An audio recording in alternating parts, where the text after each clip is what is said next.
Nefer, this term's assignments have been issued already. Please read through the materials thoroughly, conduct your own additional research, and then write an essay on the topic. Yes, Professor, I'm aware. I just had a couple more questions I wanted to get your perspective on. Oh? Please ask away. Well, I saw the other students' problem sheets, and I couldn't help but notice that my assignment is much easier than theirs. Do you really think I'm a weak student? A weak student? Goodness, no. Quite the opposite. You have a sharp mind, almost too sharp. I think what you're saying is, a weak student wouldn't have noticed the discrepancy, and if they did, they certainly wouldn't complain about the lighter workload. You see, sharp as they come. You see things the way they are, and I'm sure you know why they're like that. Because of where I come from. Because I'm different. I'm sorry, Nefer. I don't like it any more than you do. It's just... Anyway, you said you had a couple of questions. What's the other one? I wanted to check. If someone sent me a letter to the academia, where do I go to collect it? Ah, your family wrote to you. As long as they put your name on the envelope, someone should hand it right to you. Not exactly.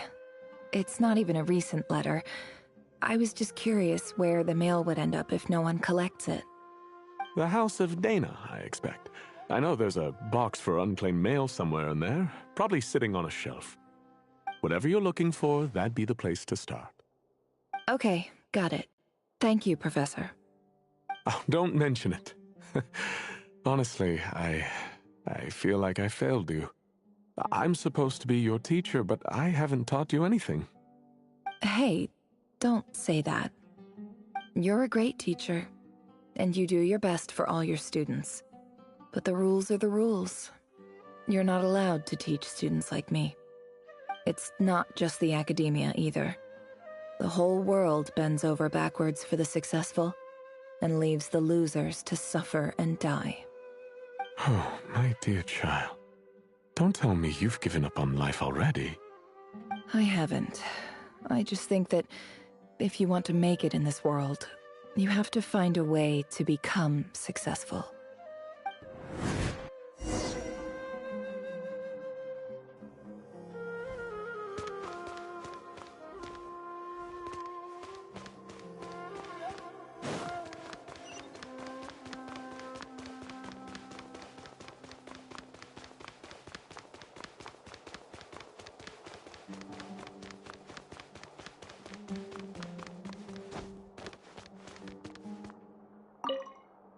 This must be it. A big cardboard box full of unclaimed mail. And probably some letters that ended up here by mistake, too. Let's take a look.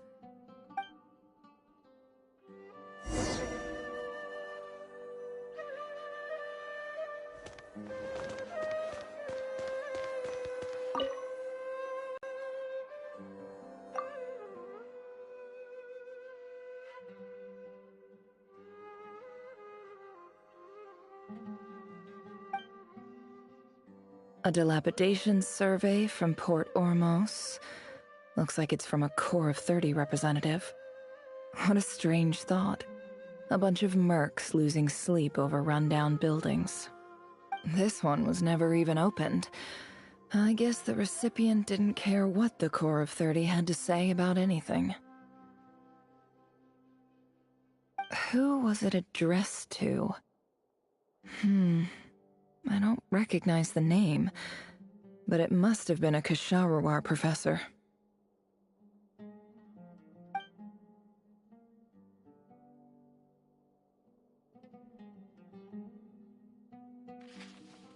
This one is addressed to the Amorta Sage. The title is Changes Observed in Satyavada Life Symptoms. Why do all these letters read like full-blown dissertations?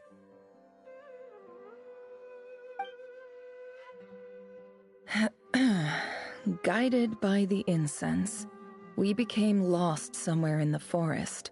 All the barriers between levels of consciousness disappeared as our minds soared around in circles, looking for a branch to seek refuge on.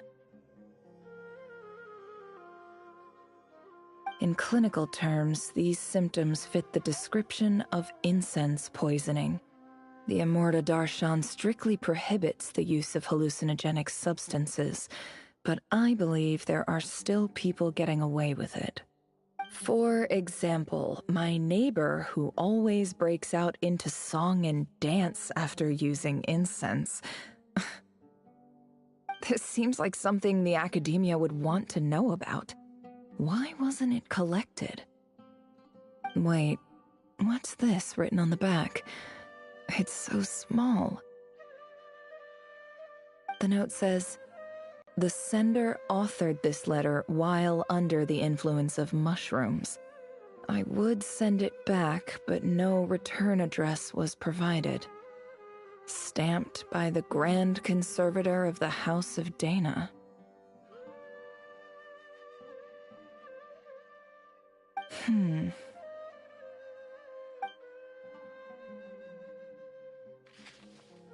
This next one is addressed to Grand Sage Azar?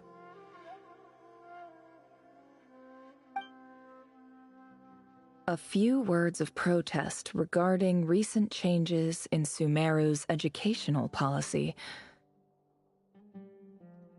In recent years, the academia has taken on a small number of students from the desert region, as per the policy to this effect. However, it appears to me that these students have not, in fact, been provided with educational opportunities that are, in any meaningful sense, equal to those enjoyed by their peers. As well as receiving dumbed-down assignments and perfunctory tutoring, they do not even have full access to the Akasha system. Education is the fundamental purpose of this institution, which should go without saying in a nation whose founding virtues are knowledge and wisdom. I ask you, is the lip service we pay to the policy of education for desert students truly the standard of pedagogy to which the academia aspires?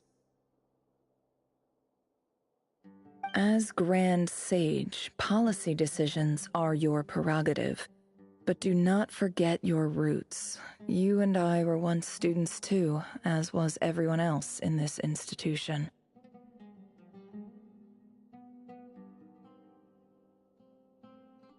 I do hope you will give some serious attention to this matter. I encourage you to discuss issues like this with myself and others, and listen to some alternative opinions. Great letter. Shame it didn't get to where it needed to go. And the sender is... Sage Cyrus of Spontamod. I didn't realize anyone else even knew how bad students like me have it in this place. So this is where letters from the Sage of Spontamod end up? Nice one, Grand Sage. Really enlightened leadership. Whatever. This isn't what I came here for. Moving on. I'm not exactly holding out hope that a letter sent from the desert would even make it here. But if it did, where else would it end up if not in this box? I can't believe how much discarded mail there is. Must have been years since someone last went through it all. And this is just one box. The whole House of Dana is boxes on shelves. I don't believe for 1 second that any human being has sat down and read through all the documents in this place. Who has that much free time on their hands?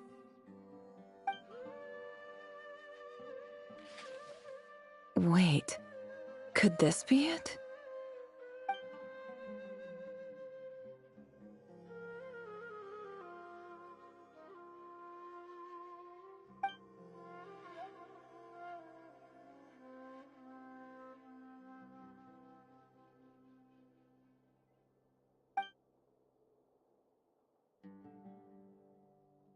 Greetings, Halil.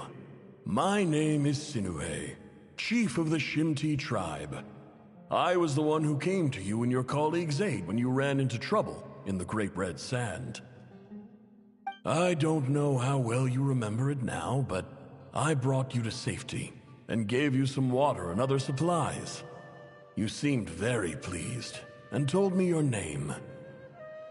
In my tribe, learning a person's true name is serious business, and I therefore see you all as friends.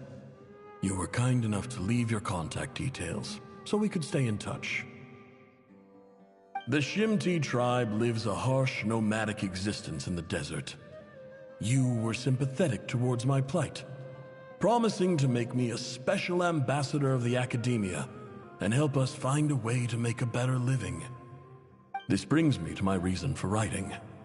Our tribe has fallen on particularly hard times, and I would like to ask for your assistance.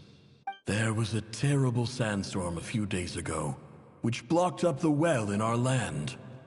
To ensure my people's survival, I had no choice but to venture into Iyab and Unut territory in search of an alternate water source. The Iyab and Unut are descended from the Thamudians, while we trace our ancestry to Tulatula. We worship the Lord of Flowers and have had relatively good relations with our fellow tribes up until now. I found a well belonging to the Iyab tribe. They declined to help us, but I really had no other option, so I took some water to keep me and my tribe alive. My actions are certain to incur their wrath. When we met, you assured me that you would be my ally in the academia. I would like to take you up on that offer, because I really need your help. I wonder if you could send an academia representative to meet with me. That aside, the last time you were here, you mentioned that the academia had started accepting students from the desert, and I told you a little about my daughter, Nefer. We have next to no resources here in the desert, and my power and influence are limited. Would you consider enrolling my daughter at the academia? She is a smart girl. I know she won't disappoint you.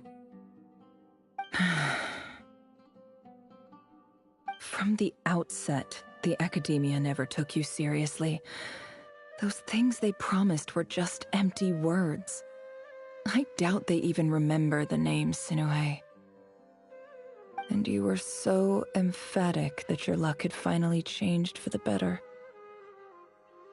You swore you'd lead us to a better place one day.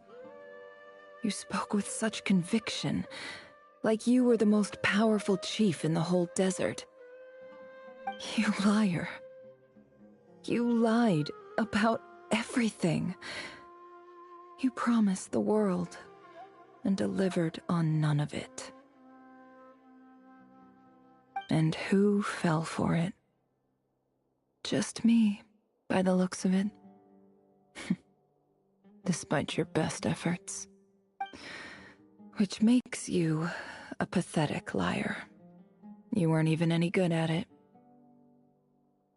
I think I'll take over from here. Let me show you how it's done.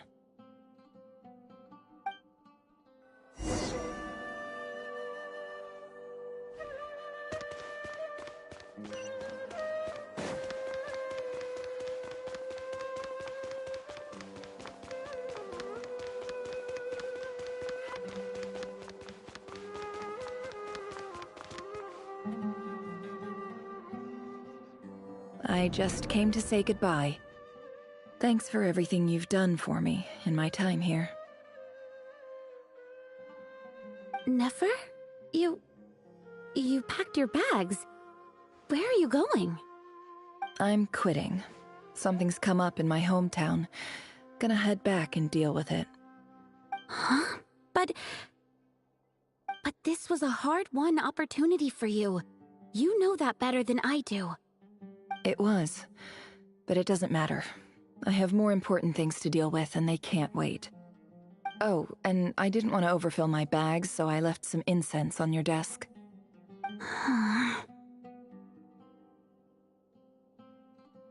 What's wrong? I thought you liked incense. Although, I did read somewhere in the House of Dana that it has hallucinogenic effects.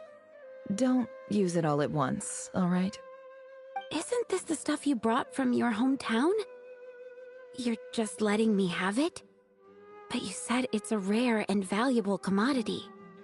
Yeah, about that. I lied. It's not rare at all. There's this bunch of ruins near my hometown that are practically overgrown with this plant. It's not worth much. Keep it, it's fine. But never... Alright, that's all from me. You take care.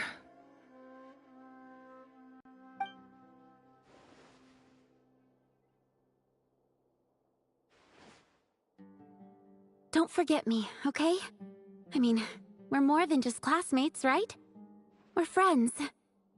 Yeah, I'll remember you. I lied again. That incense is worth a fortune, and it's a rare find even in those ruins. And as for remembering her, I have far too much to do when I get back. No time to reminisce. I'll be lucky if I even make it through this alive. But either way, I expect I'll forget you pretty quickly.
It's a pleasure to meet you, Mr. Arif.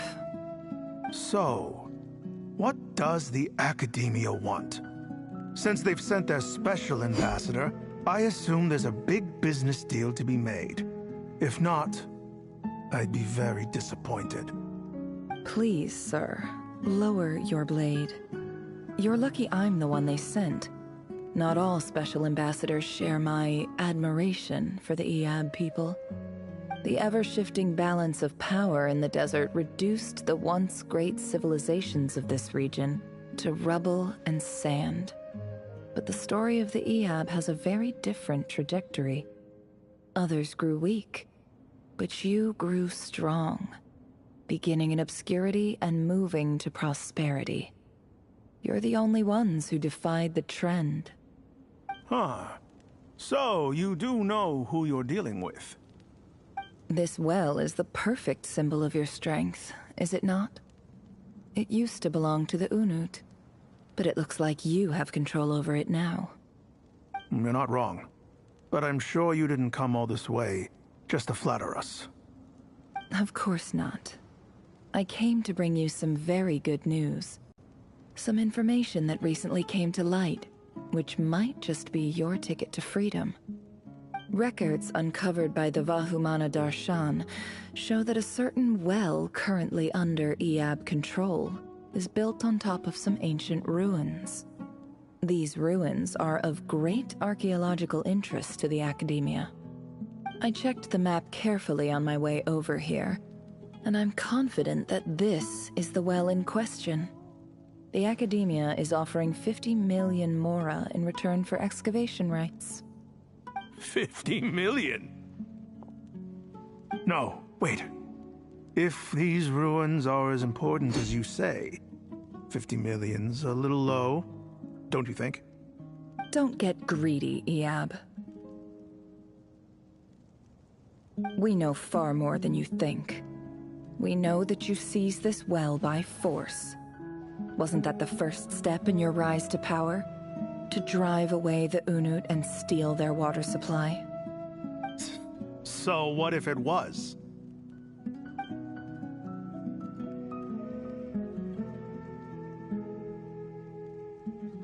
Don't worry. As unscrupulous as it was, it's something we're willing to overlook. The Academia is only interested in dealing with the de facto power holders in the region. I hope I am making myself clear. And I hope your words are the truth. If I find out the Academia is trying to play me, I'll hunt down every one of your people and make you watch as I cut their heads off one by one. I assure you, Chief, that would not be in your long-term interests. You don't want to make an enemy of the Academia.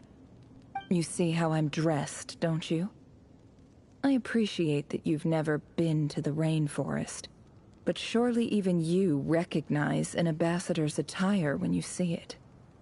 And what does a barbarian like you have to lose anyway? You really think the Sumeru Academia would bother to come all this way just to lie to you?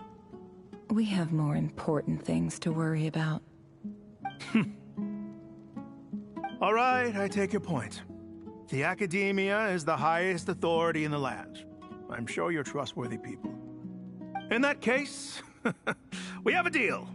We will sell you the excavation rights. I'd like to thank you, Ambassador. This is good news indeed. Excellent news. In fact, it calls for a celebration. Would you do us the honor of staying a while and enjoying some Eab hospitality? Gladly. I am partial to wine myself, and I trust you are as well. So let's indulge in a few drinks together, in celebration of this momentous occasion.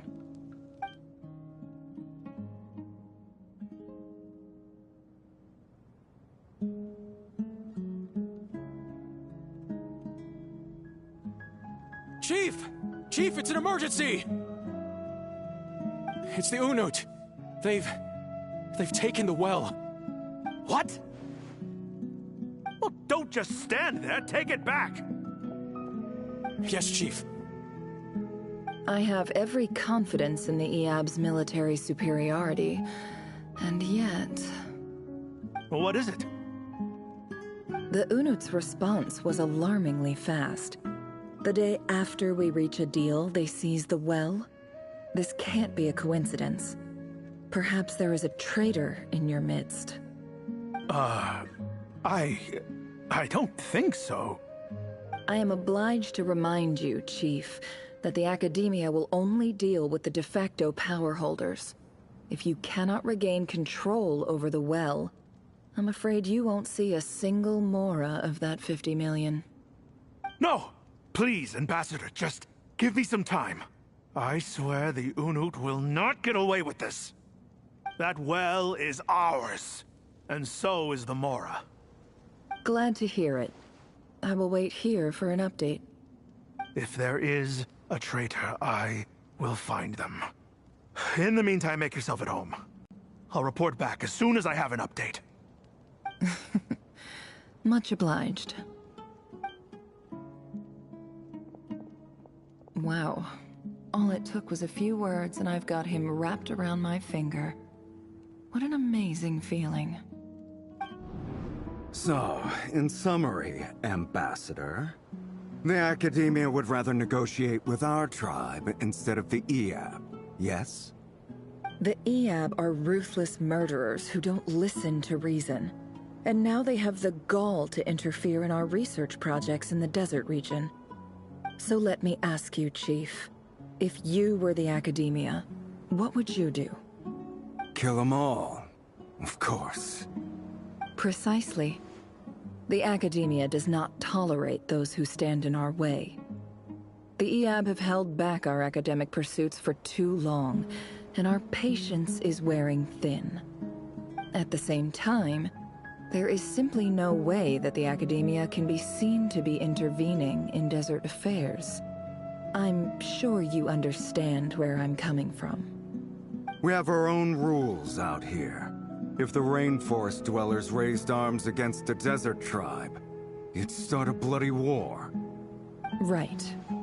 We can't confront them ourselves, but we can support their enemies. The Unut have always had strained relations with the Iab, which makes you our natural allies. Natural allies. Weren't the Iab your allies once?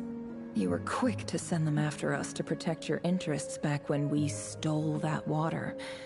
And now look at you. You're at each other's throats. Let me be clear. The Academia wishes to collaborate with the legally recognized rulers of the desert in this matter. We are asking for excavation rights to that well, and our offer is 50 million mora. Say no more. I believe we have an understanding. Good. Then I suggest you get to work. Get us access to that well, and the mora's yours. You see, Dad? Lying is easy when you know how. People will believe anything.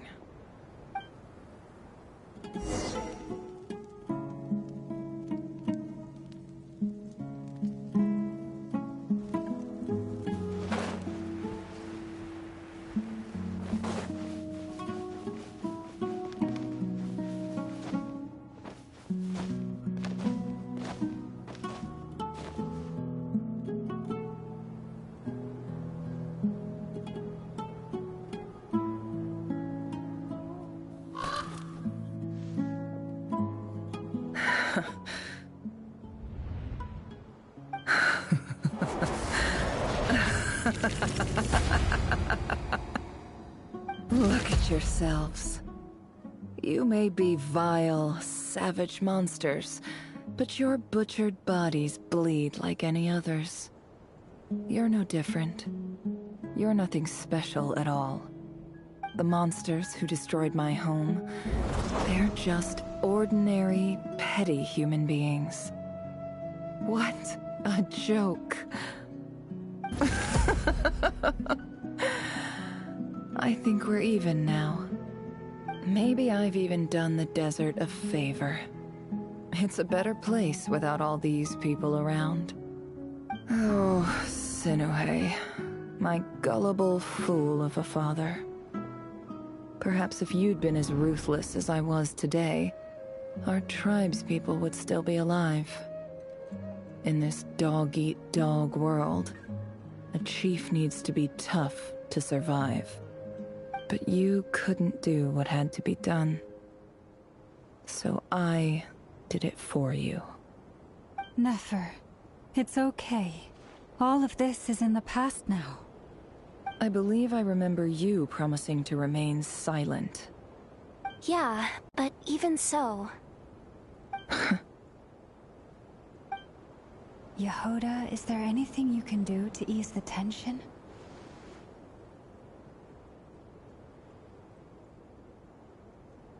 Alright, time for a sharp turn onto a completely different topic. So, anyway, that's enough of that. When are we getting out of this place? Feels like we've been walking forever. I'm getting pretty tired. Oh, Alma, you tired? Yes. If we can find somewhere to sit down, I could certainly do with a rest. It's not far now. There should be a temple just up ahead.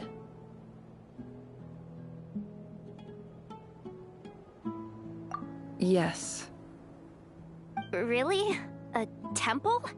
That's where this story ends? I guess that's how things go in the desert.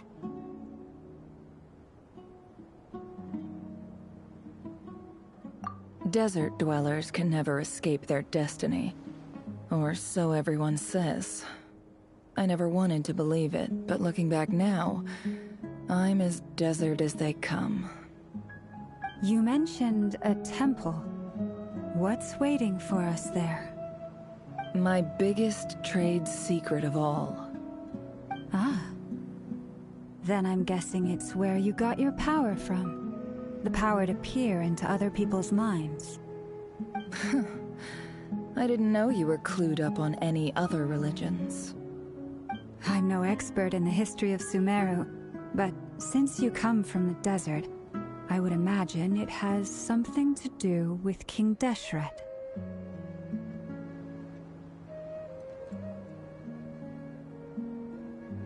Sounds impressive.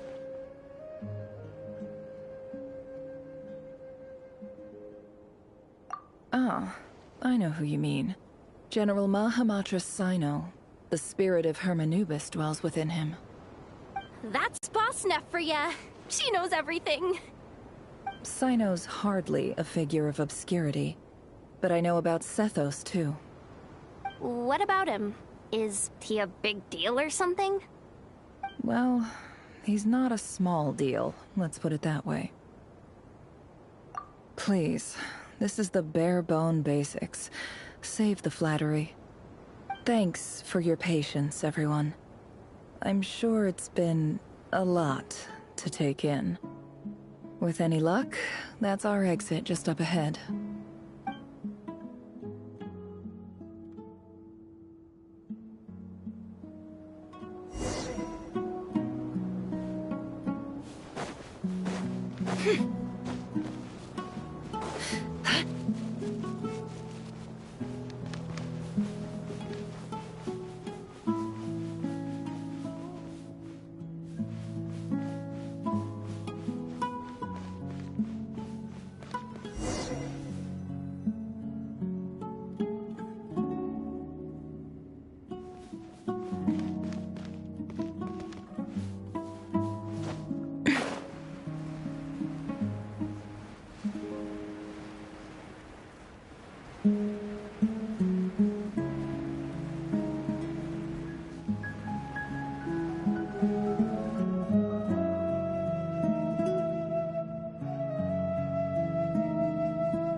I'm totally out of my depth here.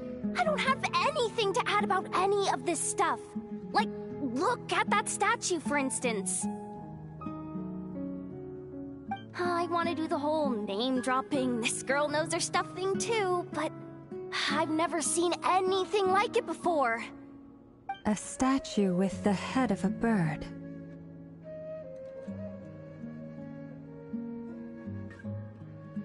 That's Thoth, the Ibis King, one of the 7 pillars of King Deshret. The legends say that he, the Crocodile King, and the Goat King were the 3 retainers of King Deshret. Let's take a look.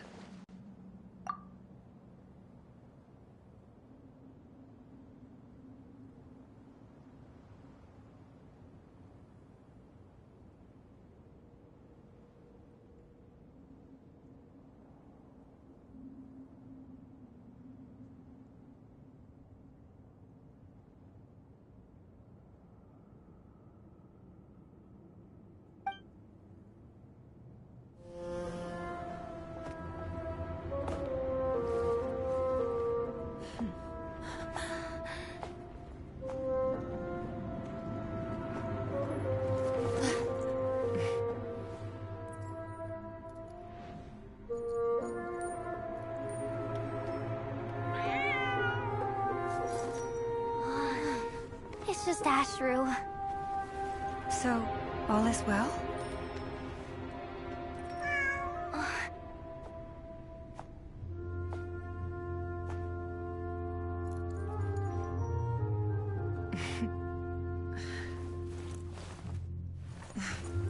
Typically speaking, at this point, the world disintegrates.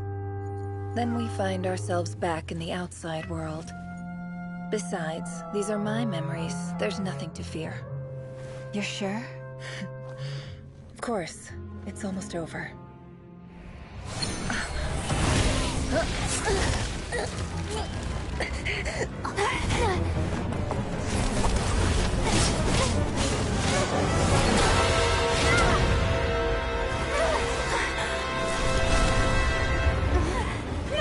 Hold on!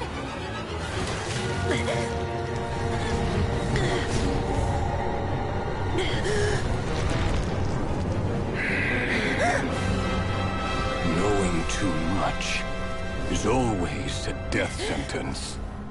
Speak for yourself.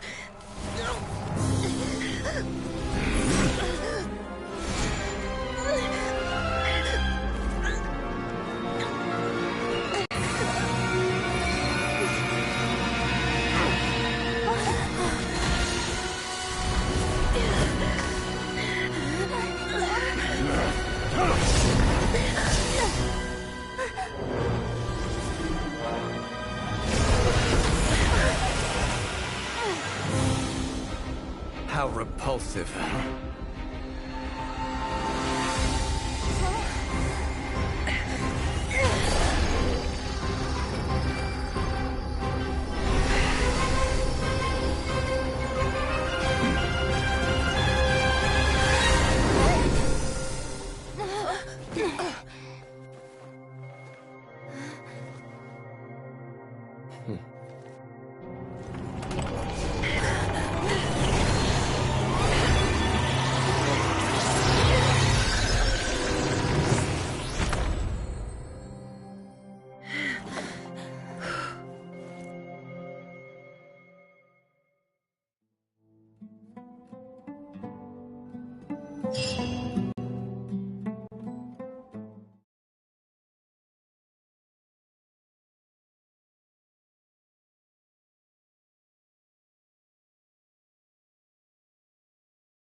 Timed that pretty well, didn't I?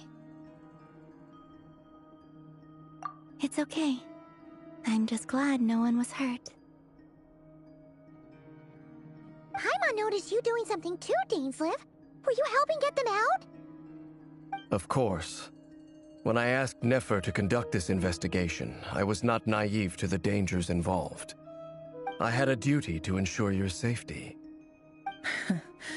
Good to know your sense of justice is still intact after all these years. I take that to mean that you saw the truth. That comes as a great relief. I certainly did.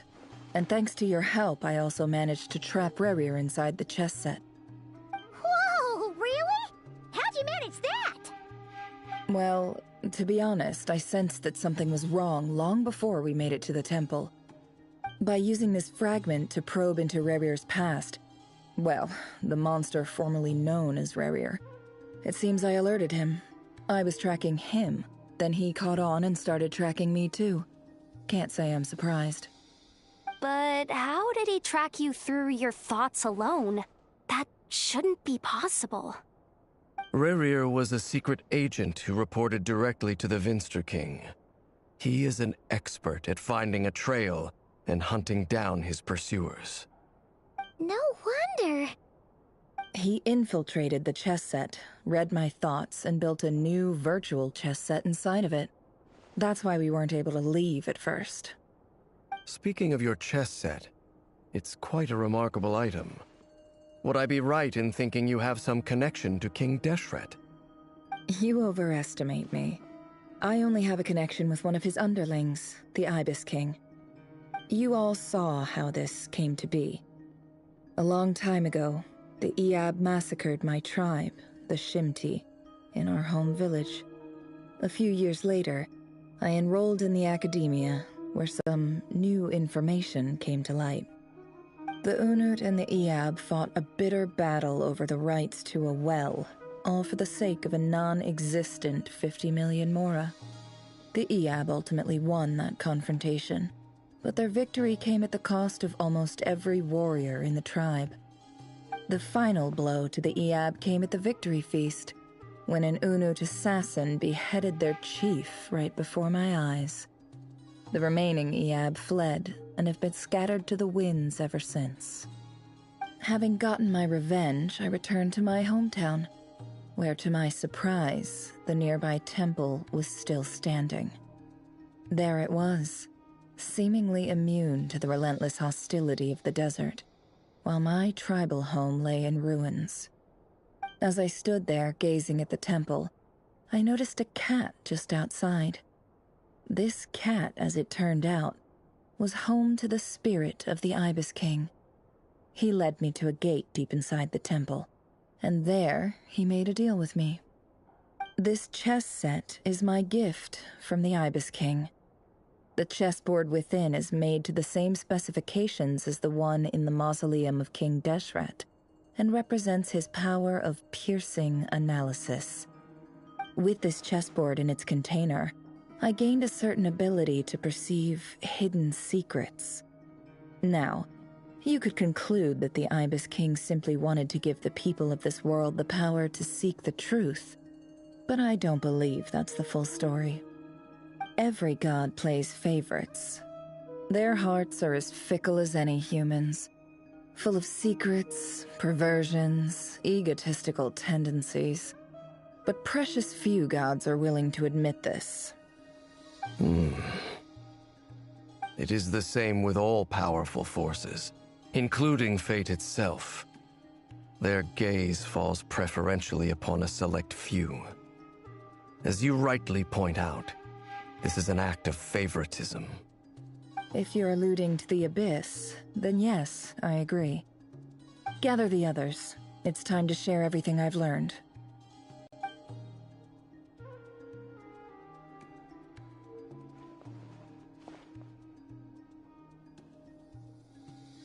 Thank you all for being here. As promised, I did some further investigating into the Raker of Solnari's background. I am pleased to report that the investigation has been most fruitful indeed. The Raker of Solnari, real name Rerir, was once a Conrian subject who served the Vinster King. I will now share the important details of his story. Please save any questions or comments for the end.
So that's why he's so obsessed with the moon.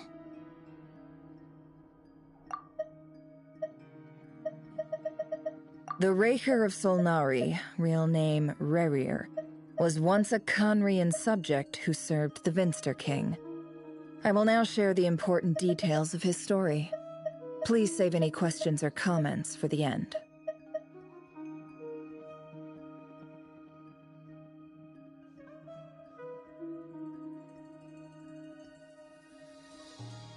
A tragic tale, to be sure.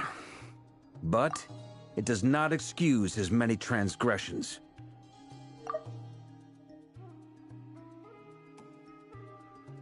No matter how much Rerir suffered in the past, the fact remains that he is what we know today as the Wild Hunt, wreaking havoc upon innocent lives in Notcry.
he becomes more dangerous with each passing day.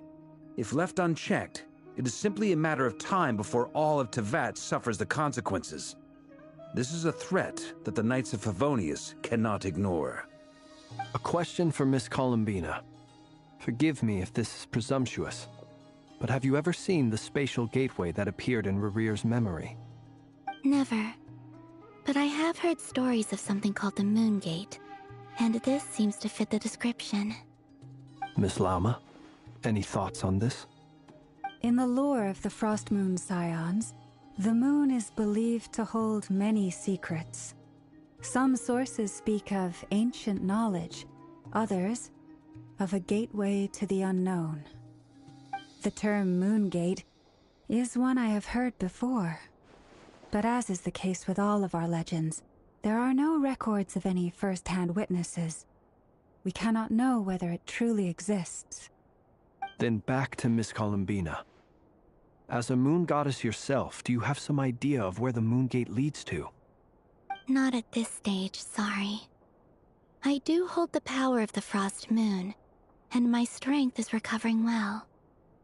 I can sense that the gate would open at my command, but... But there's more to the power of the Frost Moon than that? Yes. A moon goddess has the right to open the Moon Gate, since it is a path to the moon. But as never mentioned, holding open a spatial gateway takes a huge amount of power. And right now, I need to conserve my energy to fight the Rahier of Solnari. I'm afraid this is one mystery we may have to leave unsolved for now. I agree.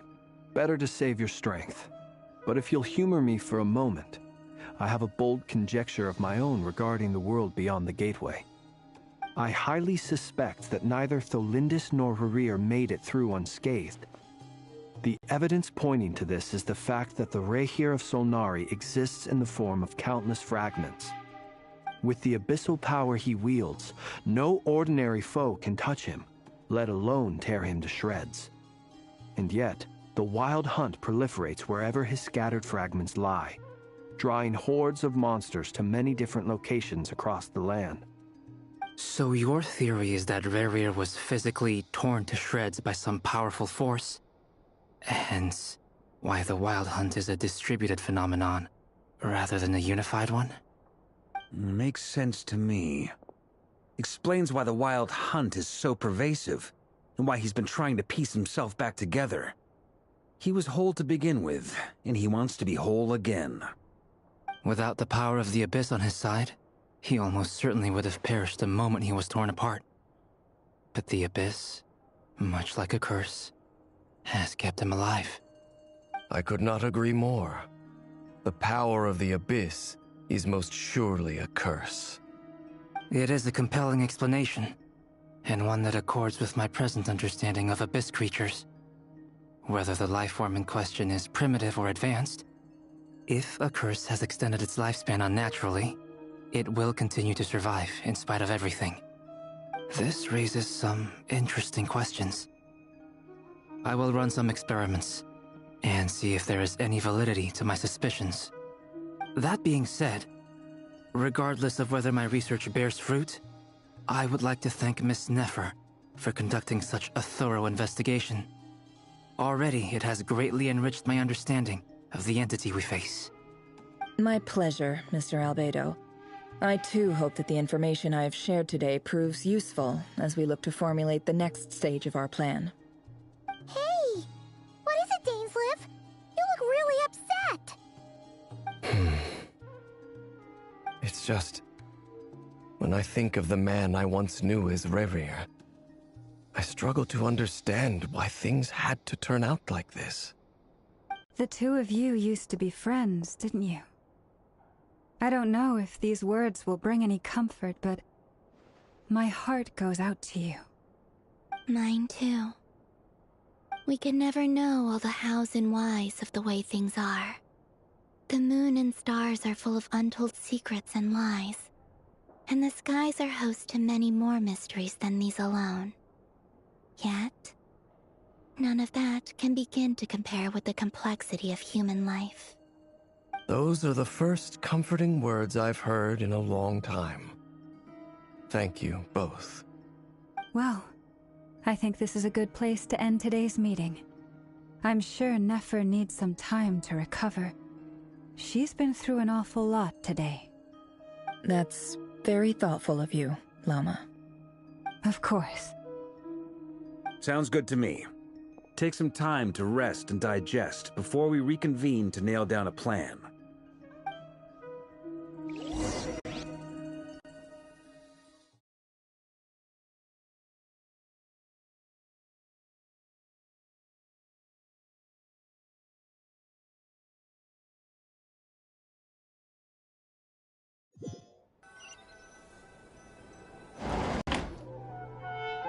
Hey, is this a bad time? Hope I didn't kill the conversation.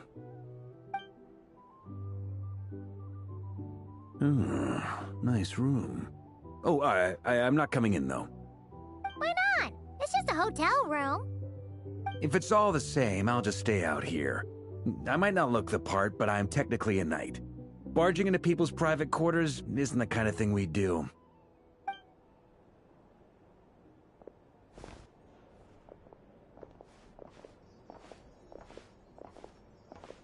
Anyway, Nefer went back to the curatorium to get some rest. But before she left, she shared some things with me that I thought you should be aware of. Firstly, although she managed to trap the Raker of Solnari inside her chest set, there's no guarantee that the power of the Ibis King is any match for one of the 5 sinners. Their powers are beyond our comprehension. It's only a matter of time before he finds a way to break out. We have to come up with a plan and take care of him before that happens. Honestly, Paimon figured that might be the case. So, how long have we got? Well, I asked her that same question. She talked for a long time, but for the most part, it seemed like she was trying to convince me how precious her chess set is. What a long and storied history it has. It felt like some kind of sales pitch, you know? The kind where you end up handing over Mora against your will? Anyway, after all that, she finally answered the question. 2 days, at most. 2 days? Holy moly! Can we even recruit enough help in that time? That remains to be seen. Which brings me to the second issue. Dainsleif is obviously conflicted about this whole thing. But given how little time we have, there's no way we can pull this off without his help. You have some history with him, right? Do you think maybe you could talk to him for us? Great. I appreciate it. All right, on to item 3. So, Albedo, Durin, and I put our heads together and came up with a plan. Can't promise it's gonna work yet, but at least it's a start. We figured we'd bounce the idea off you first. We'll explore it further once everyone's recovered. Oh, Paimon's dying to hear this. All right, so here's what we're thinking.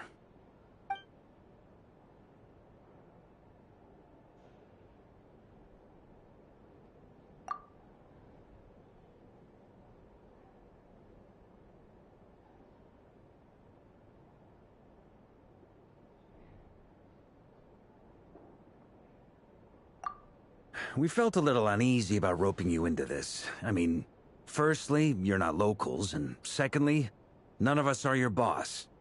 You're well within your rights to refuse if you so choose. Roping us in? Why would you even say that? We know the stakes here. It's all of us against the Rayher of Solnari, or none of us stand a chance. I choose my words very intentionally, I'll have you know. I like to think there's an art to striking a down-to-earth tone even when the stakes are through the roof.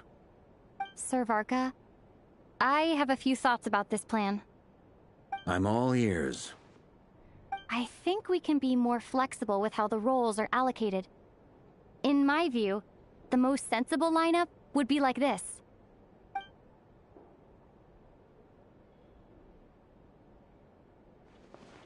I see your point, yeah. But if that's how we're going to approach this, you'd better make sure you're ready. To be clear, I don't doubt your abilities. Far from it. I just want to make sure. Are you really willing to take all this on? I want to do everything within my power. The Rehir of Solnari is a truly fearsome opponent, and if I do my part, it'll greatly reduce the risk for everyone else involved. Well, that tracks with what I've heard. Jean's mentioned in her letters that you're so diligent it's almost abnormal. As in, most people weigh up the risks and rewards in situations like this. But you seem to just march towards danger without a moment's hesitation. Of course, everyone appreciates a fearless pioneer. But all that aside, I'm the Grand Master of the Knights of Favonius, and you're our honorary knight. I want to make sure your courage doesn't come at the expense of your safety. Thank you, Sir Varka. I should be the one thanking you. It means a lot to have you on board. I'll give some serious thought to your suggestions.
Our bond is strong!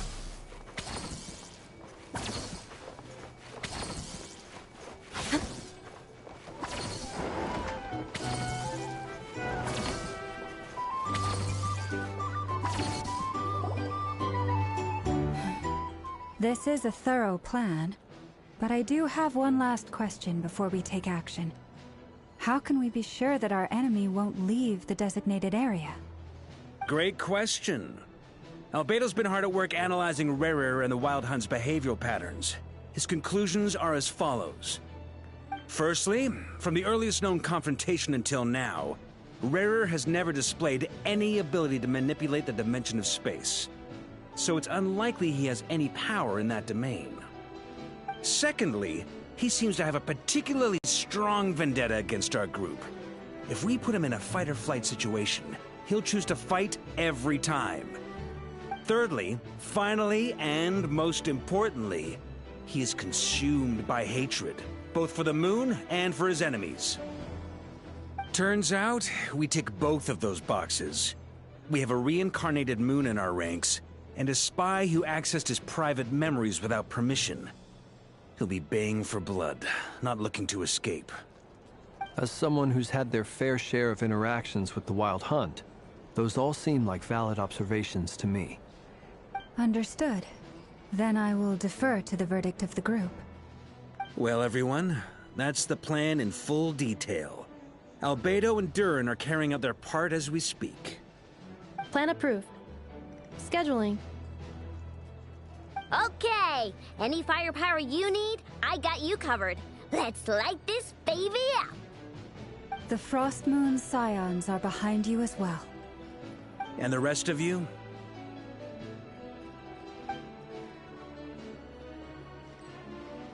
No objections? All right, then it's settled. This is the plan we're going with. Next up, an old tradition of mine. Anyone who wants to back out, now's your chance. Wait, we can still back out of this? Everyone says things they regret, right? I don't want anyone feeling trapped because their mouth said yes before their brain had time to think things through. A very people-first approach. I hear that's common practice in the Knights of Favonius. Heh. Who'd you hear it from? Diluc? Shh. We don't use people's real names at work. This contact will be known only as Owl, please and thank you. This plan can only work if everyone does their part. Flint's and I will absolutely support it. We shall indeed. You'll be glad you accepted our help. Also, you are the last person I expected to see here, Miss Dory. It's not often I get called Dory in a work context. My peers usually call me Lord Sangama Bay. So, the longer your name, the higher your net worth. Is that the idea here? In that case, Mr. Flint's here must be worth a fortune. That's right, I know your full name. It's... The walls are thin here. I'd appreciate you keeping that a secret. Okay, fine. I'm actually only here as a favor for someone else. Do you have any idea how much it would cost to hire me otherwise? Oh! Does this mean someone out there actually has the power to boss Dory around? It most certainly does not. We have a long-standing and mutually beneficial business partnership. She's actually the mom of a friend of yours. Said mom supplied me with a great little trinket, but now that lady's ruined everything. If I don't start building a little goodwill now, my whole business in Nagrai is gonna go down the drain!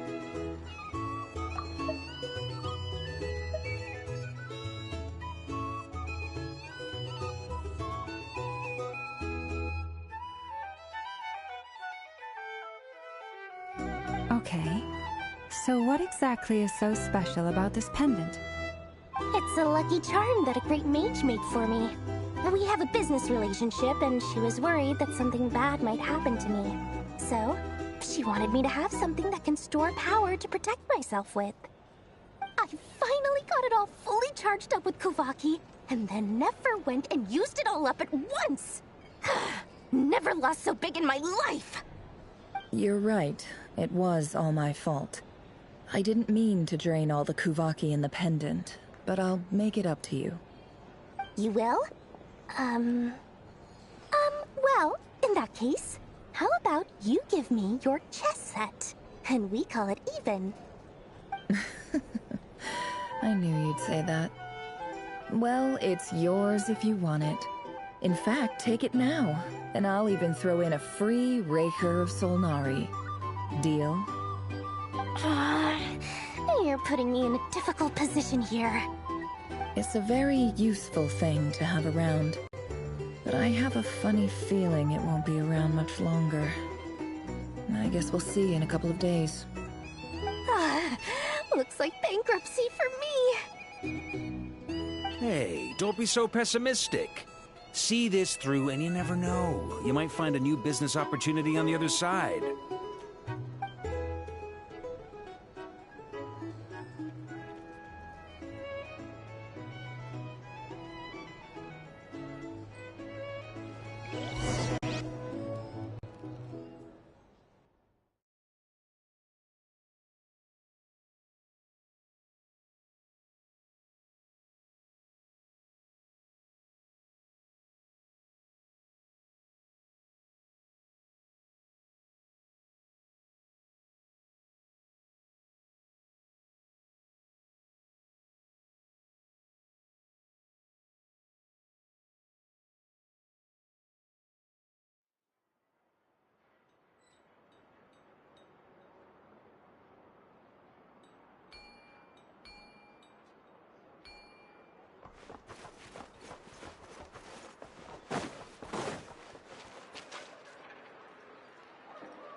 How are things going?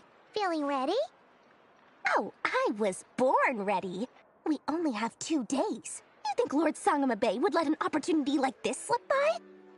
Don't forget, when something's in high demand, the people with the goods on hand get to charge the highest price of all, even higher than the sellers taking advance orders.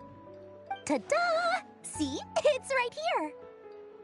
Ah, it's so pretty! Did you make it?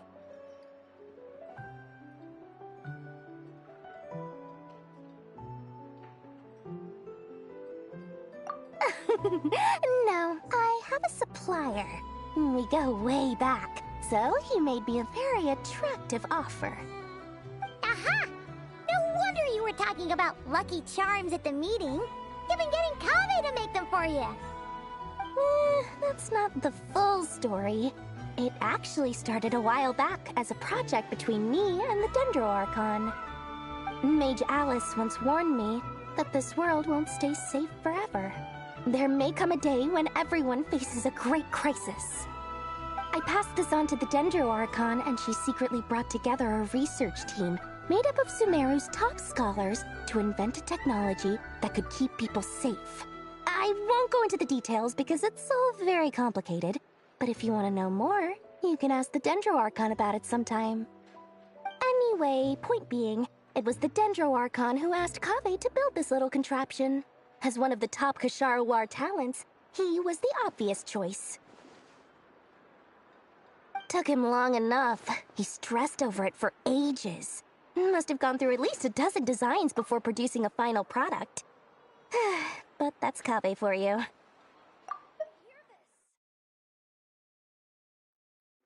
Marak delivered it to me a couple of days ago, along with a letter from Kaveh. Could I ask why I'm sending this technology to you? And what's your proposed use case? Has it been approved by the relevant authorities? So nosy. My fault for sending him the research permit to begin with. Surely Nahida must have told him you were involved in this project. He was probably just nervous because you're always so secretive about your business. Could be, could be. Anyway, I just replied, let's hope there never has to be a use case, because it would involve grave danger. Fair enough. But it sounds like he was just being cautious.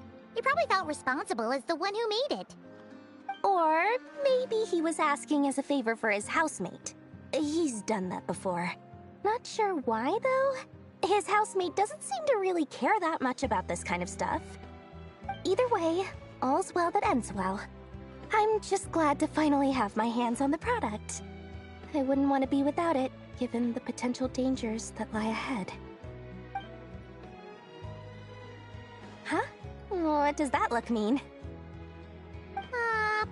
Paimon's just super surprised. This must be the first time we've ever seen you actually get serious about something.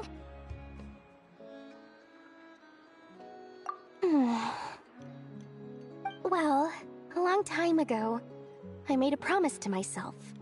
I promised that I was gonna live every day of my life with a big beaming smile.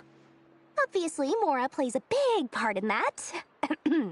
But there are always gonna be times in life when you have to give something back. That could mean paying back a debt, returning a favor, or showing some kindness. Alice has been a huge help to me over the years. She was the first investor I ever had. And I want my investors to know that Lord Sangamabe is the best in the business. And more than that, no one knows what the future will bring. Whatever happens, I want to make sure the Dendroarchon and all of Sumeru is prepared to face whatever comes.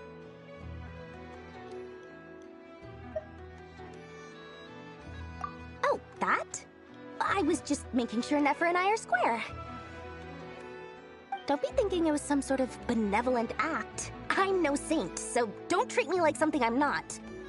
My priority is doing the business that I want to do, so long as my conscience lets me, but it usually does. That's the Lord Sangamabe business model.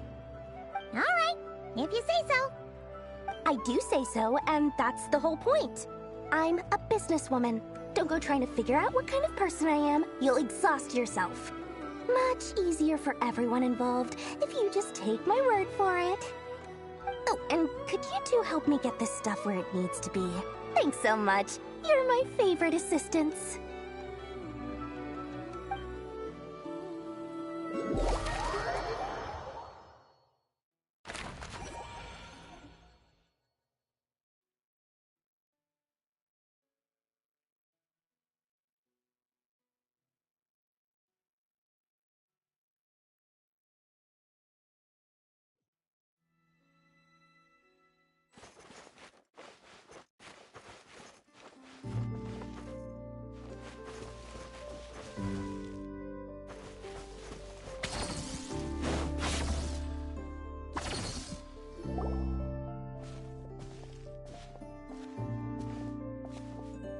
Traveler, Paimon. It's good to see you.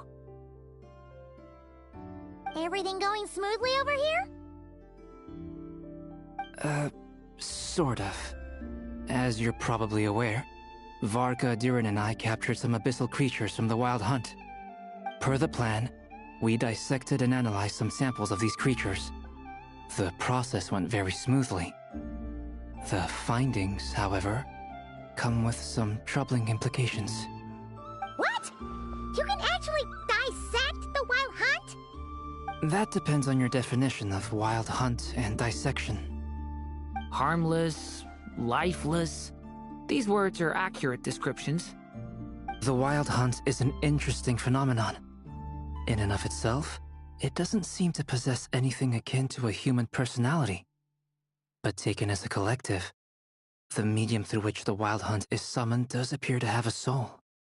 Master griped a lot about the wise Horoptatyr, and seemed somewhat fascinated with the foul Certology.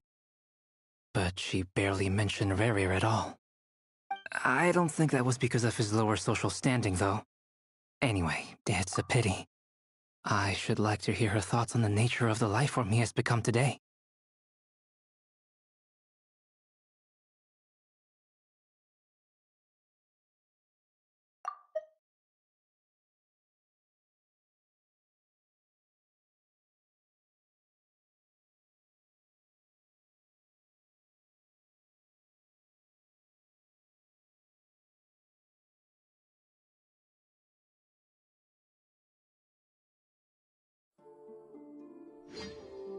It's a strange mix. The furious energy of an abyssal being channeled through a fractured physical existence. A consequence of being torn apart by an unknown power. Perhaps the only explanation for his survival in this state is that he sacrificed a degree of individuality in exchange for a continued existence. Oh, sorry. Once I get talking about interesting research, I have a tendency to go on indefinitely. Back to our research findings. Essentially, they confirm my hypothesis.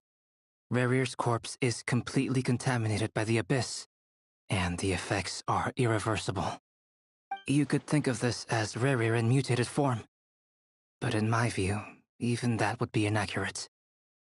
In reality, his whole being has been consumed by the Abyss. In other words, he is now nothing more than a manifestation of abyssal power. Unfortunately, at present, we have no means of completely eradicating abyssal power. Hence, we cannot fundamentally destroy the Reihir of Solnari either. Oh, that's terrible news! So, that's it? We can't defeat him? Not even if we get the power of the Three Moons? Miss Columbina's situation is a difficult one. She can never achieve wholeness when the world does not accept her presence. It's as if her creator banished her to a place she can never be accepted. It means she spends most of her energy just on her own survival.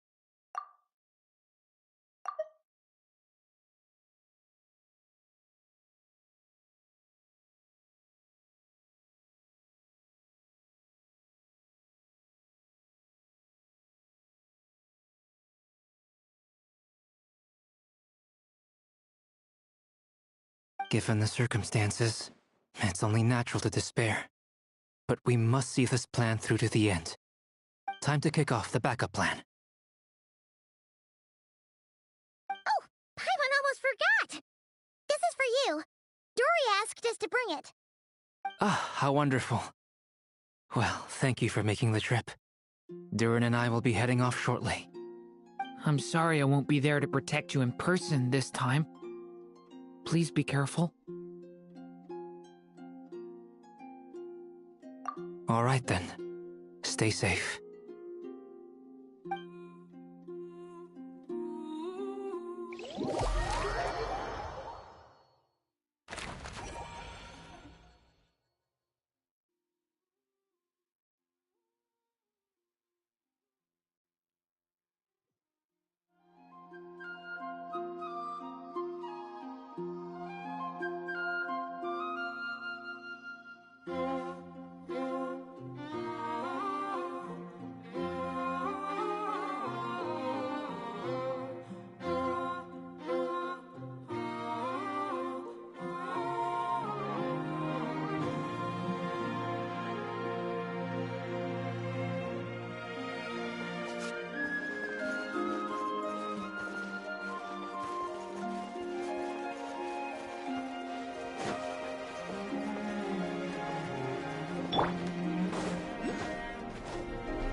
Miss Lauma, is everyone here? Yes. The fate of my flock is in your hands, Grandmaster Varka. Please keep them safe. My lady, what are you saying? Within the next 24 hours, we will face the biggest crisis the world has ever seen. This is not a burden that we deserve to bear, but I believe that we reap what we sow in this life. So I intend to act. I must do what I think is right. For me, that means fighting for the future of Nodcry. This gentleman is the Grand Master of the Knights of Favonius, Varka, Knight of Boreas. In my absence, please follow his lead. Hey, everyone. Guess I should introduce myself. Well, to start with, I know my way around a battlefield. Biggest strengths are honesty and hard-workingness. Anyway, point is, I don't intend to let Lauma down. I'm gonna do everything in my power to keep every last one of you safe and sound.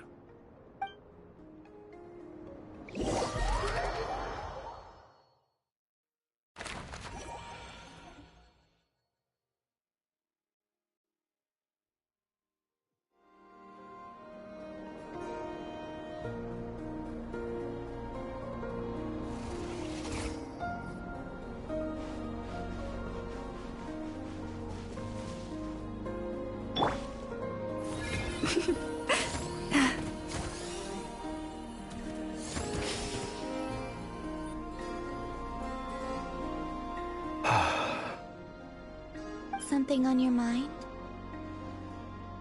Miss Columbina, was it? I believe that's how the others addressed you. That's right. Names are funny things. Have you always been called Dainsleif? Yes.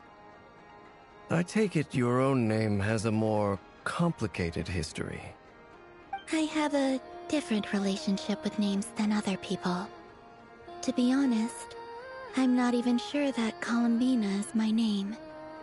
At least, not in the same way that Dainsleif is yours. But it's what everyone calls me, and I go along with it. A lot of my life has been that way. I get so used to things that I forget to question why they are so. I never used to think much about where names come from, or what they mean to people. Maybe something's wrong with me. You're different from other people. I sensed it the first time we met. You're more perceptive than most. I'm sure your long life and rich range of experience explains that. Do you ever find yourself missing Conria, Mr. Dainsleif? Difficult to answer. I have dreamed of the past many, many times. Sometimes I'm fighting tooth and nail. Other times I'm lying on the ground, defeated. I don't recall any happy moments from that time. It has been too long. Is that because hatred survives longer than love and affection? That would not be for me to say. I make no excuses for the grudges I bear. But whatever the reason, I remember little that was beautiful or sentimental. Thank you for your help with the Rerir situation. Without your efforts, I never could have learned the hidden truth of his story. You're welcome. I know he's your friend. Friend? He betrayed me. And I never really understood what he was going through in life. Some friendship, that is. Okay. So, do you plan to fight him with us?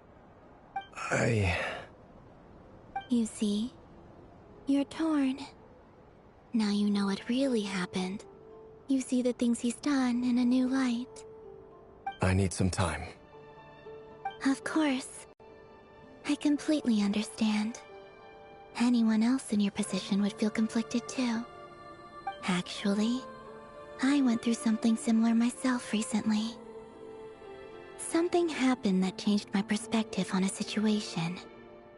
A situation I took for granted at the time, but now I feel very grateful for it. You mean the Harbingers who still support you, even though you've left the Fatui? Yes. I always thought they were only helping me because Harbingers are forced to work together. But then I abandoned them. A warrant was even put out for my arrest. And even now, they still support me. Which means I was wrong about them all along. Clearly, they view you as a friend. I feel a little guilty now. I regret not seeing her help for what it was, and not treasuring it. I see the guilt that you're feeling now, because I feel it too. Hopefully, talking about it will do us both some good. Have you noticed that the Traveler and Paimon are over there? I think they've been listening. Huh. Shall we say hello? Sure. Hello. Ah! They caught us!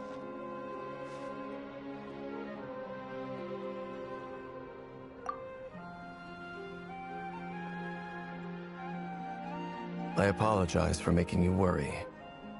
No doubt you wish to know where I stand on the plan to take down the Reher of Solnari. I'm afraid I need a little time, but I will seriously consider joining you. You will? Oh, thank you so much! Everyone will be so grateful to hear that! They needn't be. This was something that I was going to have to face up to eventually. That doesn't matter to them. They're grateful to you regardless. You can't control their gratitude, so just accept it. And then, have a think about whether you're willing to join us.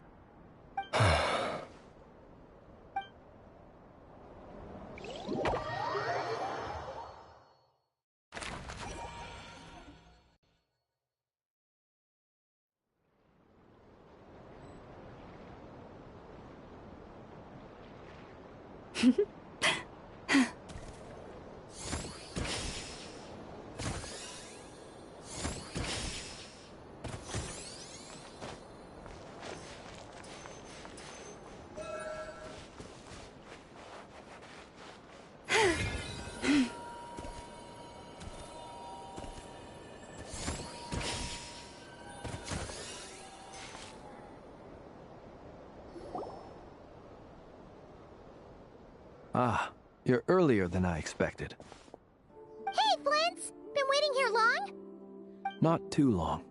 I came a little early so I'd have some time to think. Are you nervous about the battle? Quite the opposite. I'm reminiscing on my past battles.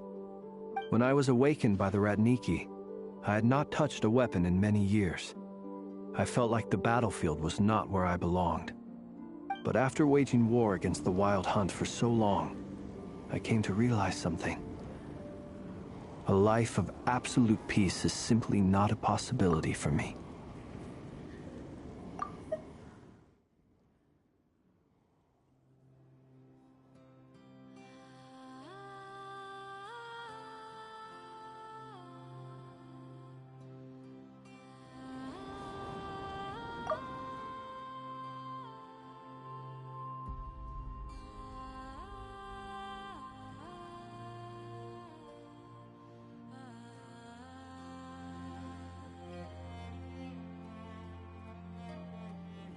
My restless flame indicates that somewhere inside of me, there is a deep yearning to root out the evil in this world.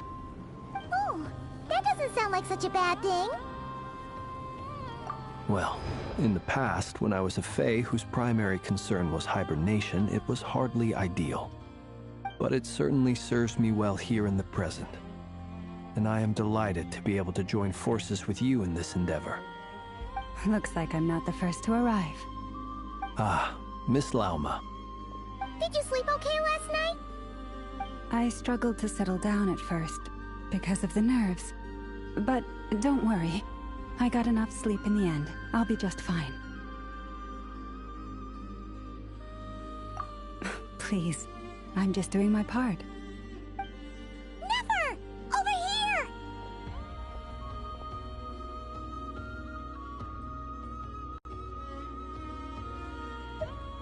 Aino asked me to relay a message. She said Anefa will be on high alert and keep a close watch over all secondary districts where defense is required, providing support as necessary.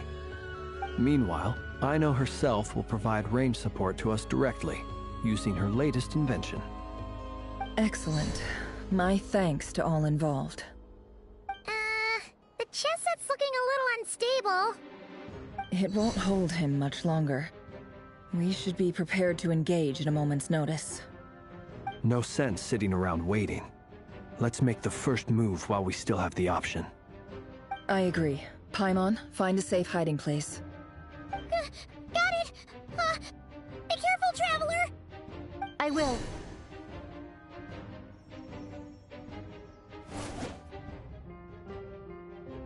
Everyone, take your positions as soon as the battle starts.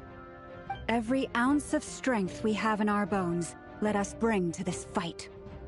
Ready? Let's go. I've seen all your futile ploys before. You have become the authors of your own demise. I wouldn't be so sure about that. You are merely a moment of sport before I tear down the moon.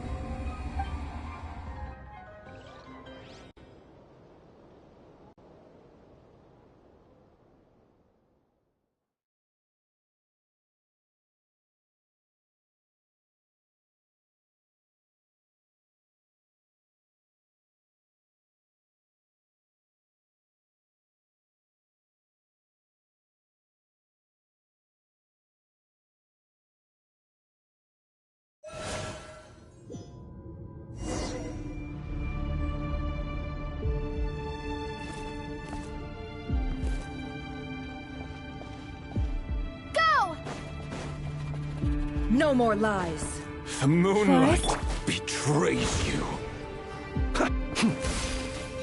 Steady now.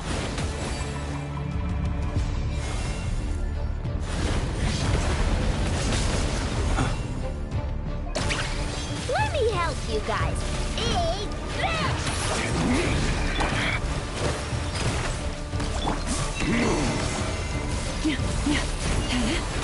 Hunt them down! The moonlight betrays you. Close your eyes. Be silent. Observe. By the frost moon of old, you poor lost lamb. It all adds up. Time to go clean. It all falls into place. The mystery unravels. Betrays you. Go! Hunt them down!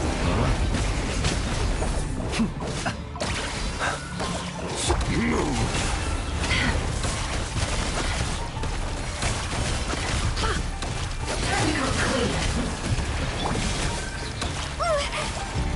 Bombs away!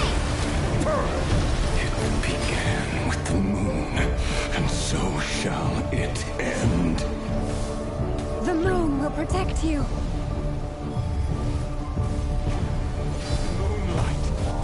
Can't hide the truth. Forest, protect us.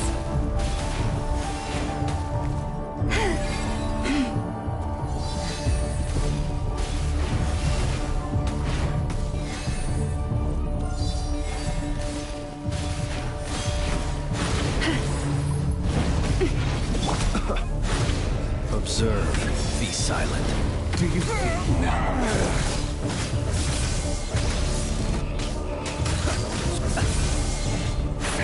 Here. When will it be as you foretold?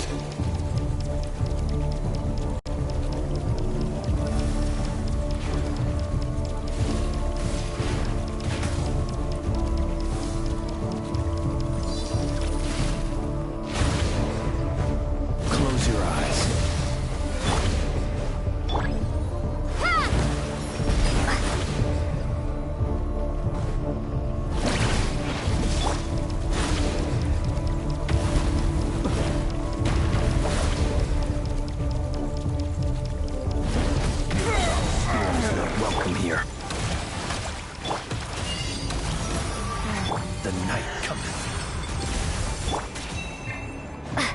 Seek within.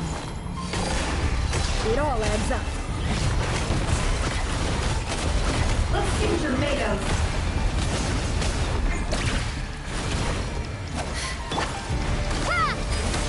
The moonlight. It's a grave situation.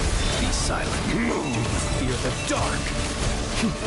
Close your eyes.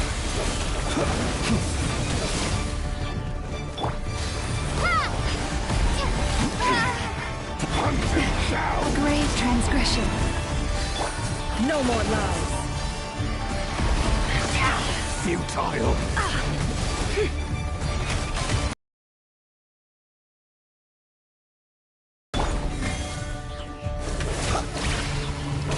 The moonlight betrays you. The deception ends here. Pathetic. Let's see what you're made of. Let's see what you're made of. The moonlight betrays you. Be silent. Leave this. Stay your hand. Wipe out! Hunt him down. Can I be true? It's all futile. Hunt him down. The moonlight, move.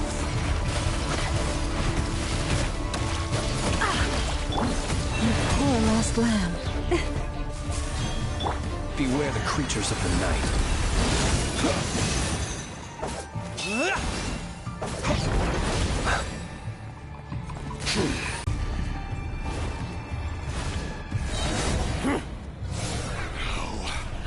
Get out of my sight!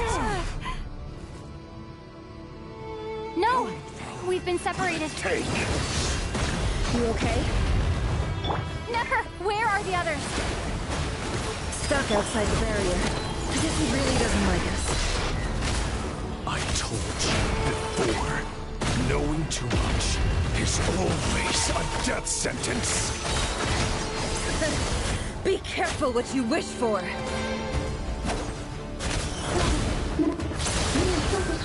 Lauma! Can you hear me? Hold on, where? Silence. Destroyed.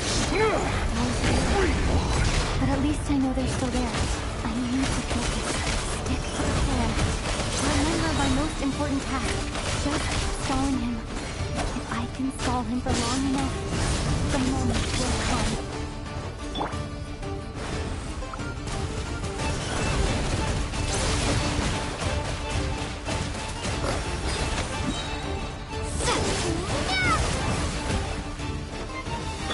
The mystery unravels. It all adds up. It all falls into place. Can't hide the truth. Time to come clean. It all falls into place. Seek within.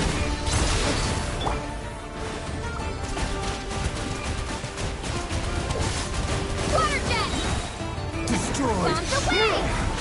Reborn. No more lies. Let's see what you're made of.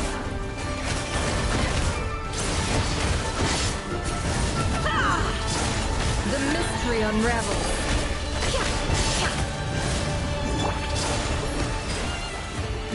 It all adds up.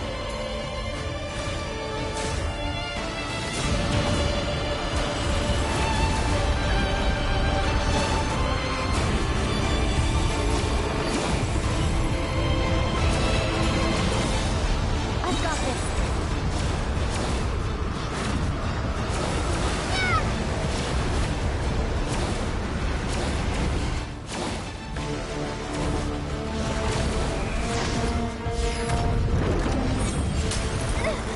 The shield's broken.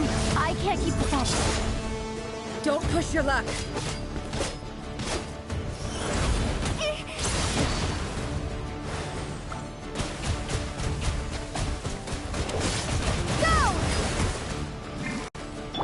No more lies. Let's see what you're made of. Will it take? Let's see what you're made of. Bombs away! Seek within. Can't hide the truth. It all falls into place. It all adds up. It all falls into place. Destroyed. And reborn.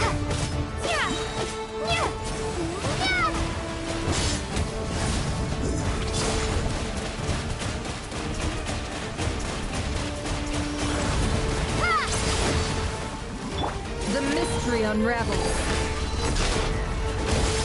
It all falls into place. It all falls into place. Shameless. No more lies. Bombs away! Water jet! Seek within. Can't hide the truth.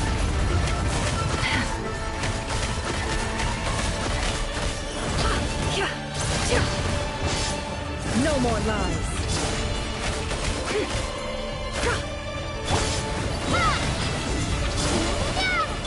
The deception ends here. Can't hide the truth. Time to come clean.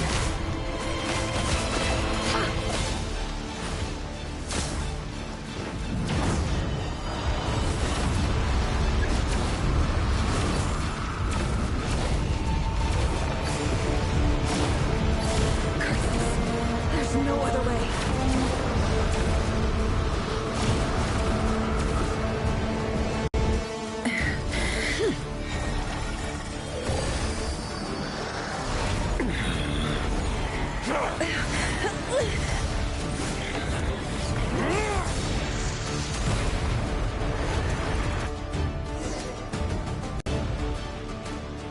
The only way to defeat Rarer is to borrow his own power. That means Columbina will have to disappear while you two bear the brunt of his attacks. You have to hold on. Find a way to keep him focused on killing the two of you.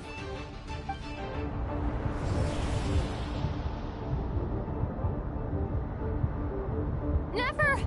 Your eyes are bleeding. Soon you will be powerless to resist.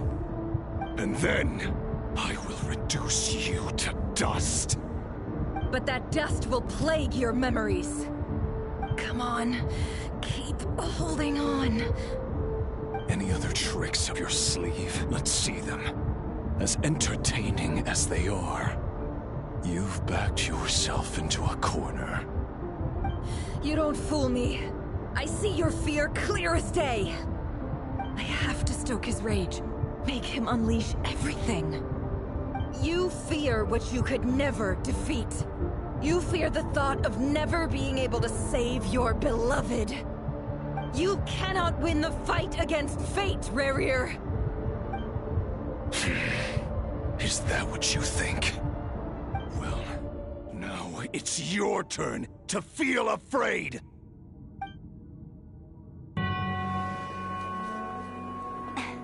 You fear the sound of your own name? Is it us you hate? Or is it what you've become? Let's see what becomes of you!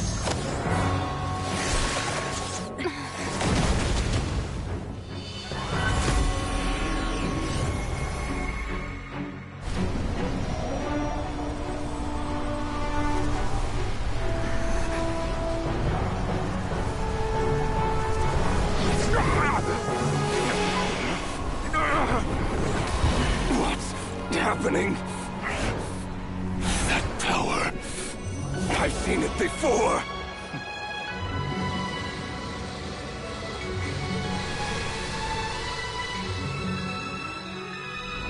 His power is on another level. We'll need to use an alchemical array to convert his power into a usable form. Then quickly channel it into Columbina, rendering her powerful enough to compete with him. I'll join you. I can help. If I release enough abyssal energy into a confined space, it'll create a potential difference, allowing us to extract a huge amount of elemental energy. Next, I'll synchronize with everyone's minds using Pyro, then give you temporary access to their abilities and fields of view. But it won't last long. Can you see? Well enough.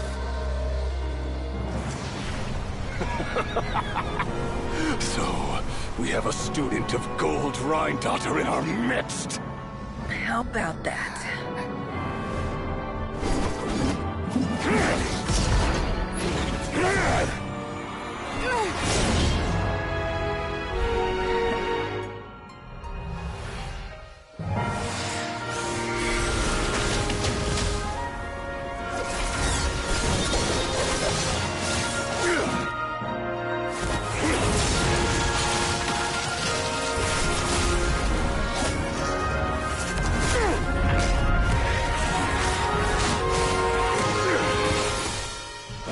You use my own power against me? Just like how you stole Kuvaki. Look familiar?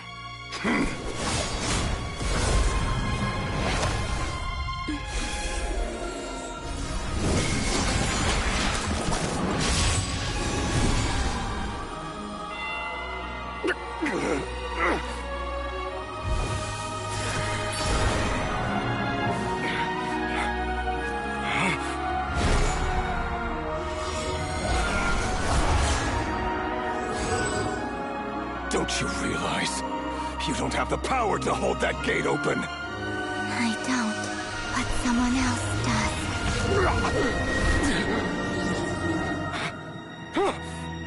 Goodbye, Rerir.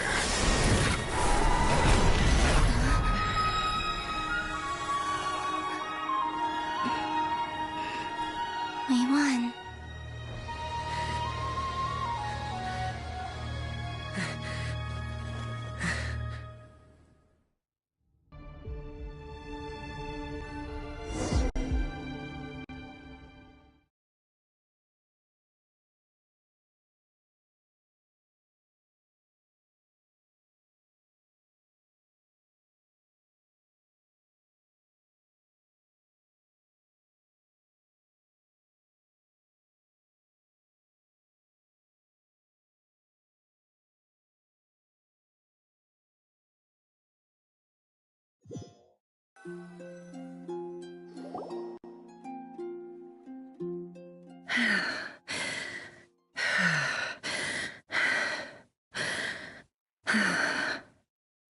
Nefer, how are your eyes?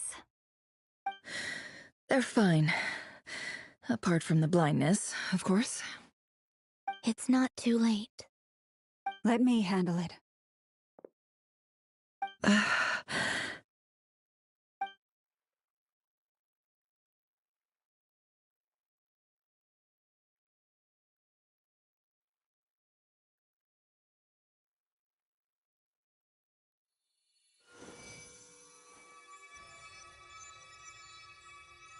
Miss Nefer, it's not like you to lose your composure. That was the most reckless thing I've ever seen you do. Reckless how?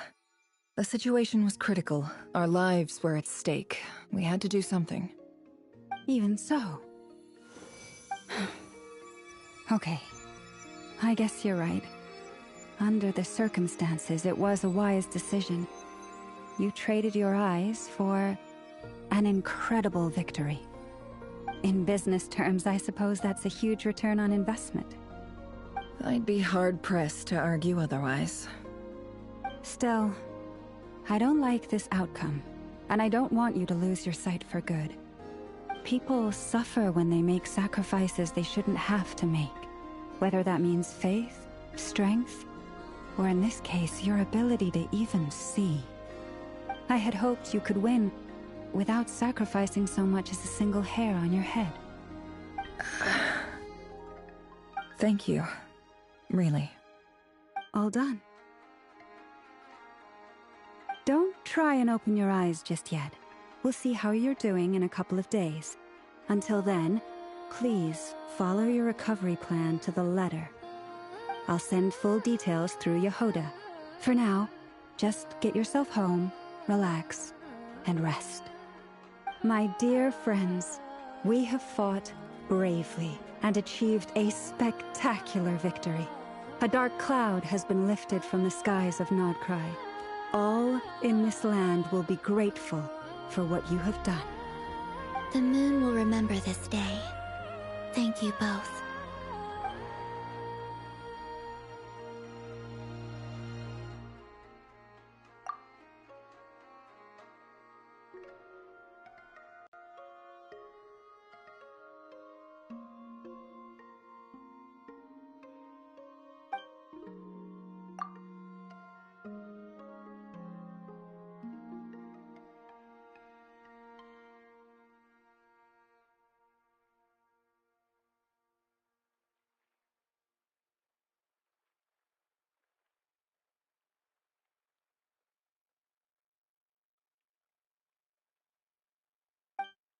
There's something I want to let you know. What is it? When Durin connected everyone's minds so I could access their powers, I also felt everything they felt. And since Nefer's eyes were injured, my eyes are hurting now too. Huh. Hold on. Let me try. I only feel the pain. There's no actual damage. I just thought I should tell you. You're right. There's no damage. That's a relief. But I must say, I'm surprised to hear the Kutar share something like this with me. In the past, you never used to open up about yourself. Things are a little different now from how they were. I'm learning to share how I truly feel with my friends. Friends? You have no idea how glad I am to hear that.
Yay! You're awake!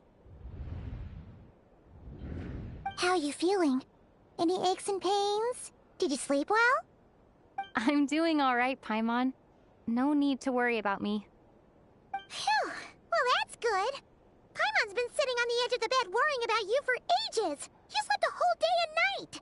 Poor Paimon had to eat all by her lonesome.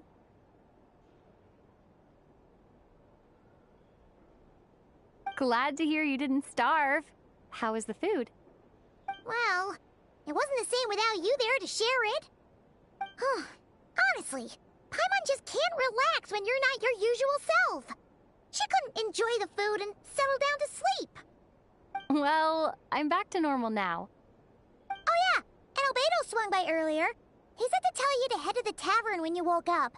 Varker and the others are organizing a victory feast and they want to celebrate with you.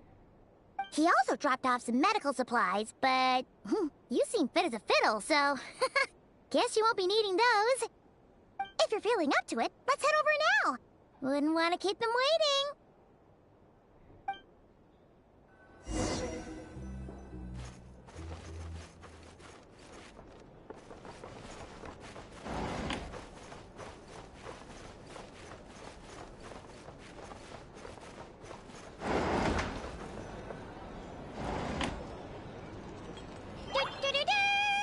We're here! Traveler and Paimon! Perfect timing! We were literally just saying how there's no way we're holding this victory feast without you any longer, and we would have postponed it till tomorrow. How are you feeling today? Much better, thanks. Don't worry about me. Relieved to hear it. If that changes, just let me know. Happy to check you over at any time. Yep, we're here for you. Anything you need, just let us know. Oh wait, where's Nefer? How are her eyes doing? Nefer's right over there. I'm sure she'd love to catch up with you.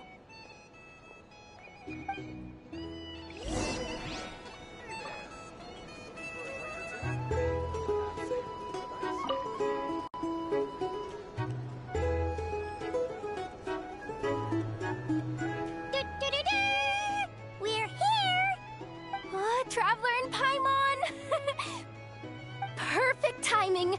We were literally just saying how there's no way we're holding this victory feast without you any longer, and we would have postponed it till tomorrow. How are you feeling today? Much better, thanks. Don't worry about me. Relieved to hear it. If that changes, just let me know. Happy to check you over at any time. Yep, we're here for you. Anything you need, just let us know. Oh wait, where's Nefer? How are her eyes doing? Nefer's right over there. I'm sure she'd love to catch up with you. If you're here to sign up with the Fatui, make sure your paperwork is all in order. Our drink recommendations? Well, for starters... Hello, you. Recovered from the battle?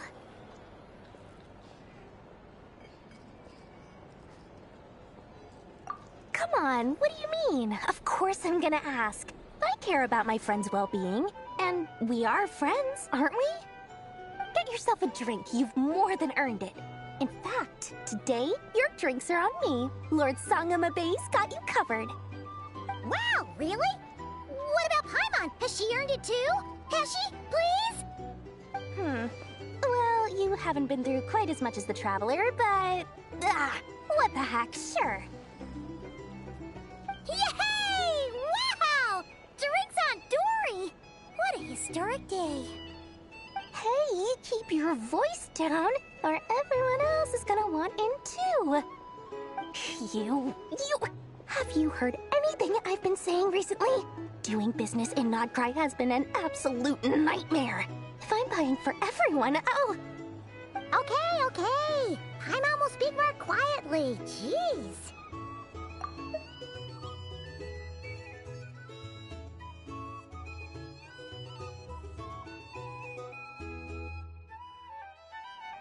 That's more like it. Don't you forget, Lord Sangama Bay doesn't just go around buying drinks for anyone and everyone.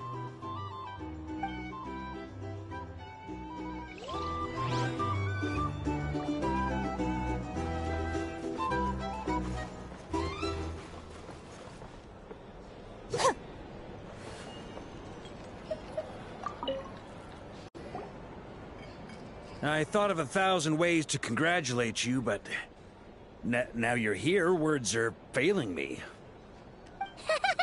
The honorary knight stuns them speechless once again. Well said. The honorary knight showed us all how it's done. The other knights tell me that Mondstadt was the first stop on your journey. All of us are truly delighted to count you as our friend. I'd like to thank you for supporting the Knights of Favonius, and also for helping us save Nodcry. Nonsense! Of course I'm gonna mention it. This is more than just business. It's a relationship. And there can be no relationship without showing gratitude where it's due.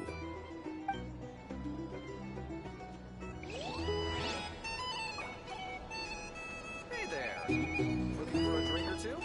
Or perhaps a room for the night?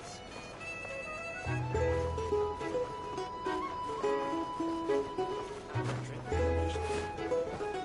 For starters, I recommend you drink less.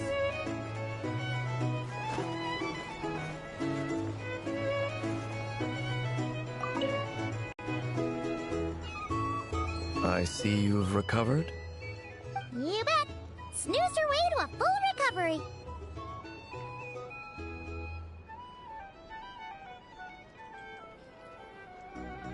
Glad to hear it.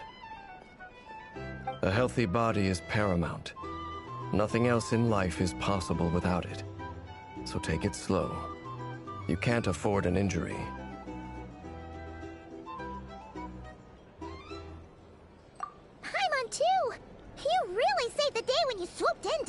gateway. I came to accept that although Rerir was my friend in the past, here and now, he was an enemy that must be defeated. Though I will never fully understand what happened between us, I could not let this crisis deepen any further. We fought a very necessary battle, and you played your part admirably.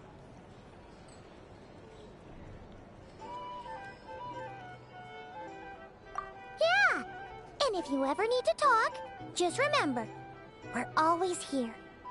I'll do that.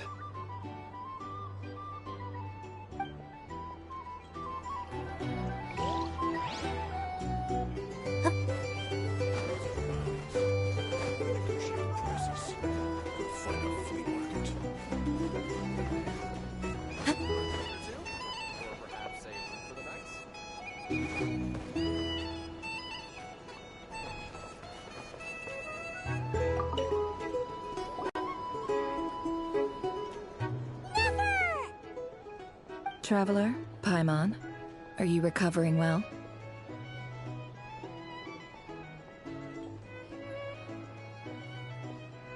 Turns out that moon chanter has some real talent after all. My eyes were mostly recovered after just a couple days' rest. I can actually open them again now. Yeah, but you gotta be careful. Lauma says not to strain your eyes while they're still healing. Yes, thank you. I'm well aware. Yehoda, could I borrow you for a moment? I could do with an extra pair of hands. Oh, sure. Coming. Did you hear that? I gotta go help Lauma for a second. You guys chat among yourselves. I'll grab us some drinks on the way back. Paimon, you still like 'em sweet? You bet. Make it extra sweet, because Paimon's earned it. Sure thing.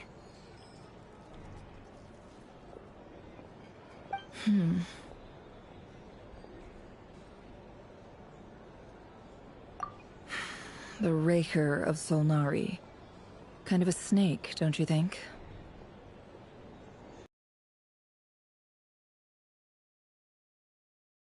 Poisonous one who spewed his venomous hatred everywhere.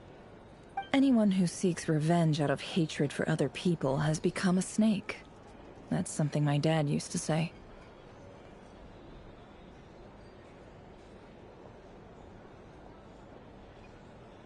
Perhaps. I'm sure it sounds like a very wise and open-hearted perspective to your ears. But me? I think hatred is a perfectly justifiable emotion. What else is left when everything you depended on in life gets stripped away? Something's gotta fuel that drive to keep on living.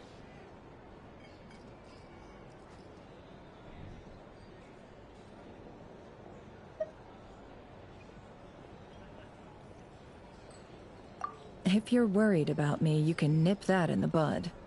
I'm not someone who gets stuck in the past. It's just... I suddenly feel like I was wrong to call my father a liar. He was just a fool. That's why the Academia turned their back on him, and why the other tribes ganged up on him. Oh, Father. How much better things could have been if you were a skilled liar. Look at the Ibis King. Thoth is a fiendishly cunning liar. And yet, strangely, he feels more like a father to me than my real dad ever was. He's never brought it up, but I'd bet he feels the same way. Why else would he give me the power to perceive the truth, while at the same time training me in the art of deception?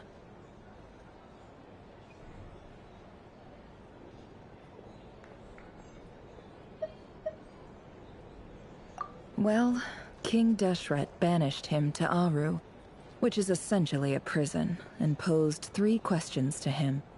He promised that he'd have his freedom if he could find the answers. His response was to take on a physical form and approach me, hoping that I could become his envoy and search for one of the answers on his behalf. Did he really think I'd fall for that? He's stuck there. He can't make me return what he gave to me.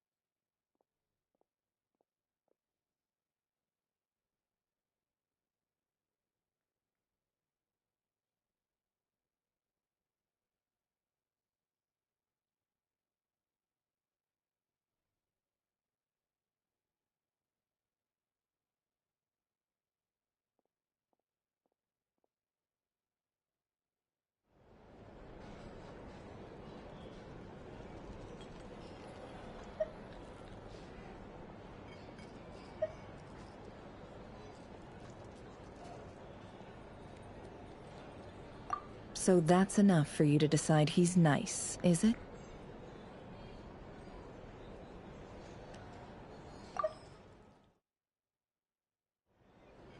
He's a prisoner, and he was scared. So he decided to perform some good deeds to win people's approval. He lives in fear because he's a deceiver. How is Rerir any different? You can't work as a spy your whole life and expect a happy ending. It's preposterous. Yet I can't say I don't understand it. Liars live in the darkness of their own making. But it's still human nature to want to go on living. They say that a liar's soul is the most worthless thing in the world. What do you think?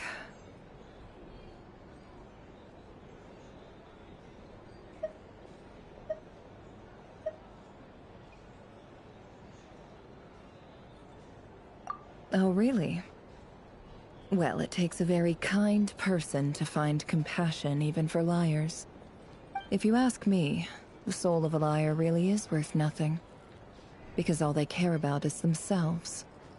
For example, when something good falls into my lap, I don't go sharing the news around. Stops other people trying to steal it from me.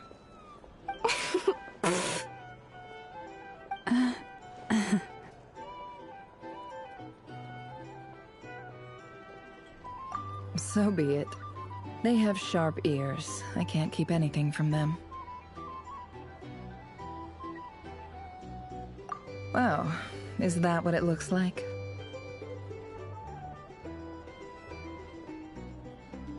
Well, you all know my past now.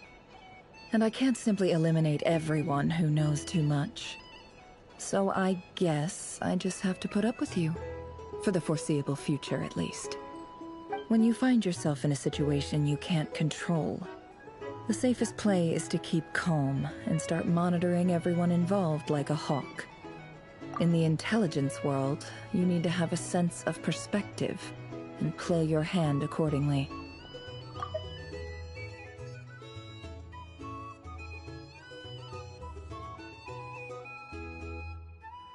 If you understand what's at stake, please ensure my secret is safe with you. I trust you'll respect my wishes as a friend. But don't forget, I will also be watching you like a hawk. Very good. Oh wait! Now that the panic's over and we've all calmed down, Paimon suddenly remembered something. After all that build-up, our mystery ally never showed up even once!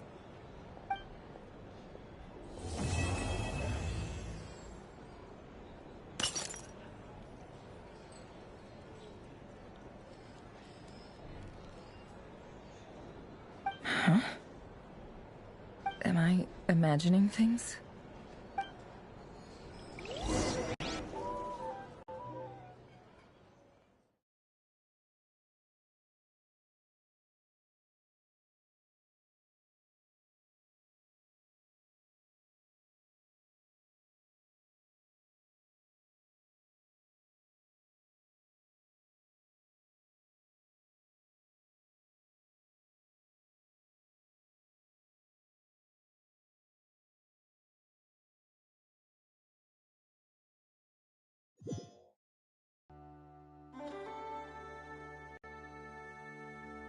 So, that close colleague who stayed behind with you?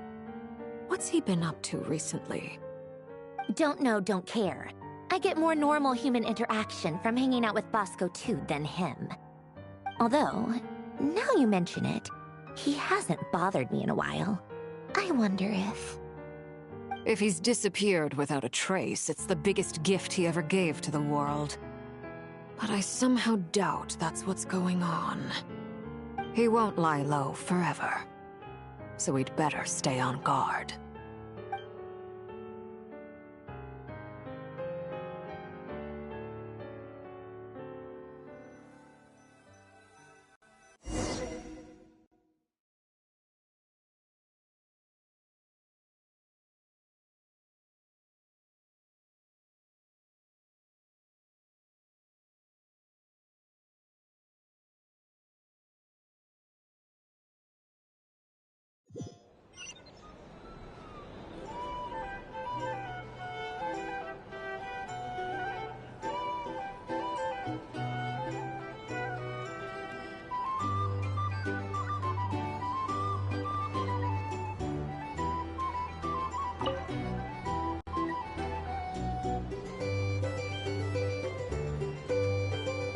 Ah, Lord Sangama Bay. How lovely to see you. I must thank you for the device you provided. It was an enormous help. Would I be right in thinking that it was developed by the Academia? Why come and ask me when you clearly know already? I mostly came to thank you. That's more like it. A little gratitude goes a long way with Lord Sangama Bay. Play your cards right, and you might even stand a chance of becoming my long-term supplier. The chance to work with such a kind and charitable investor as yourself would be a great honor for the Curatorium. Huh? Charitable? Who said anything about charity? First I'm hearing about it. Let's see. The first plot of land you purchased in Nodcry, your desert interests, and... Stop! What do you think you're doing? Exposing my investment history! It's nothing to hide from. They're all perfectly legitimate investments. And some of the land you purchased was with the intent of building a sanctuary? Yes, I heard about that too.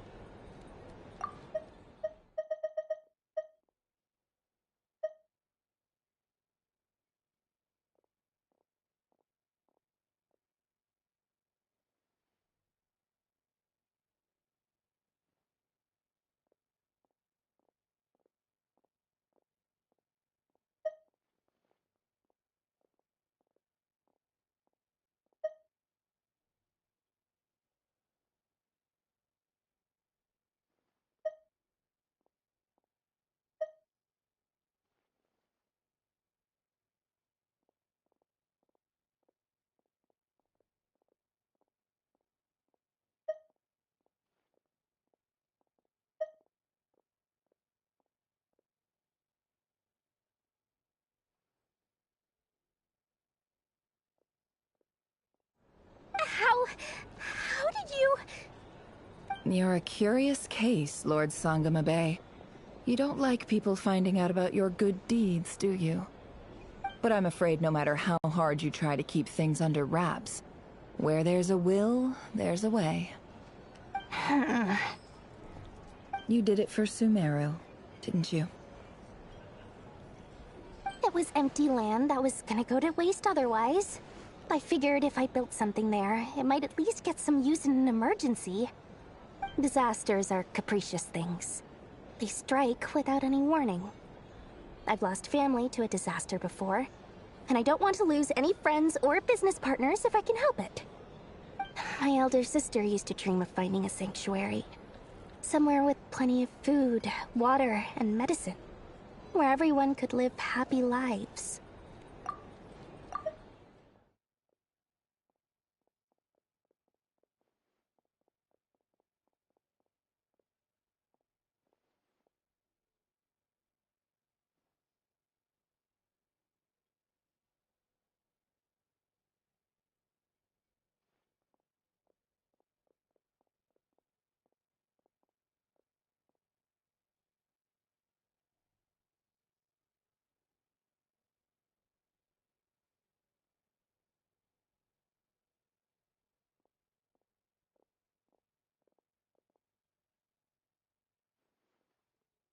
Disasters are capricious things. They strike without any warning. I've lost family to a disaster before, and I don't want to lose any friends or business partners if I can help it. My elder sister used to dream of finding a sanctuary. Somewhere with plenty of food, water, and medicine. Where everyone could live happy lives. It was something I looked into, but after discussing things with the Dendro Archon, I decided on a more effective strategy. The tech people handled the tech, and Moneybags provided the Mora. It just made the most sense. It's a pity that so few people know the truth about you. Everyone says that you view everything in terms of Mora, and all you care about is growing your own wealth. So, what's the problem with that? Everyone wants to be rich. It's human nature. So yes, I love Mora, and it's nothing to be ashamed of. But surely you have dreams of your own, beyond just making Mora. You don't get it, do you? My dream is to invest in other people's dreams. And, you know, make a nice little slice for myself along the way. Just thinking about it makes me happy. That sweet, sweet sound of Mora. Thank you. For the device? And the pendant. Oh, that. I was just returning a favor. Don't worry about it. Seems like we've both been away from home for a very long time. Yeah. So long that I barely remember what my family even looked like. That would be your mother, father, and sister? Yeah, though it's been years since my sister passed away. It's not like I want to forget them, obviously, but memory can be even more ruthless than the most calculating business person. Beyond a certain point, if something isn't helping you, it just gets rid of it. My sister can't help me now. Slowly but surely, her face is fading from my mind's eye. It's become a vague impression. Not everything will fade. When loved ones pass away, the beautiful memories are the ones that last the longest. Yeah, that's true. If you ask me, that's the one silver lining in all of it. Well, that, plus, I'm sure that life is much better now than it was back then. Oh, absolutely. I have tons of Mora, a big beautiful house, business is booming, and I'm as happy as can be. You've got a lot going for you too. Boss of the Curatorium of Secrets? I'm sure there's plenty of Mora to be made in that line of work.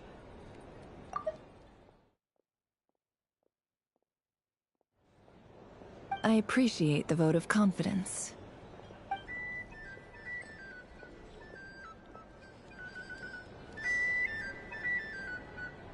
Our drink recommendations? Well, for starters, I recommend we drink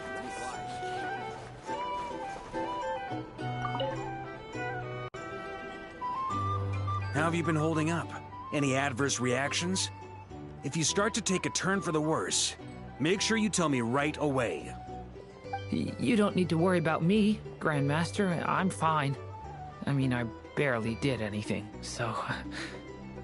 What?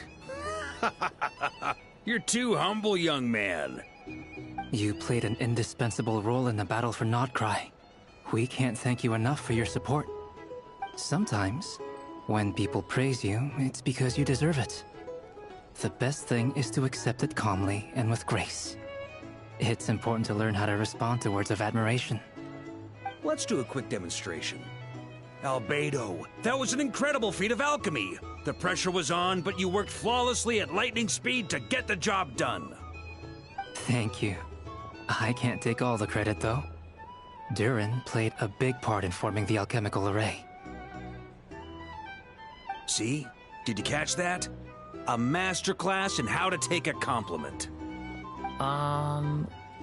Okay, yeah. I did work pretty hard to help prepare for the battle. No point denying that. Hey, you guys!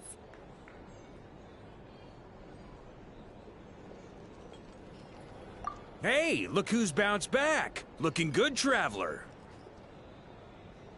Seems like you've recovered. You won't need to take any more medication. Can I get you a drink? Huh? You know how to order at a bar now? You've sure learned a lot recently. Handling a drinks order is ridiculously simple compared to alchemy. Don't worry, I'll blend into society yet. Paimon believes it! You're clearly a fast learner, just like your brother. To be totally honest though, Paimon didn't quite follow all the details when you first explained the plan to us. Don't worry, that's completely understandable. Unless you're a student of alchemy, it's hard to... To put it in the simplest terms, we saw how our enemy stole the power of Kuvaki. And that gave us the idea of stealing his power to turn it against him. When facing an enemy you have no hope of defeating, it's best not to engage them in battle. So, instead of looking for a way to overpower him, we decided to help Columbina get strong enough to at least stand up to him in a fight. For this to work, we had to analyze his modes of attack, confirm who his main target was, and make sure that he wouldn't go beyond the range of the alchemical array. For added security, we prepared a total of 4 arrays. But to mitigate the impact of the battle, we identified one location in particular as the ideal spot, which is where the confrontation took place. The alchemical array absorbed his abyssal power. Then Durin processed it to render it usable by Columbina. That power enabled her to do what would otherwise have been nigh on impossible.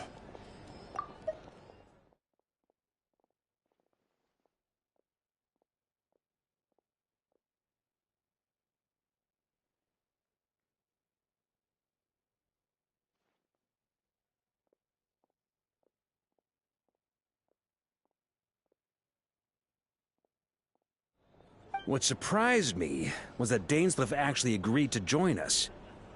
Given his history with Rerir, he had every right to sit this one out. But we're extremely grateful for the decision he made.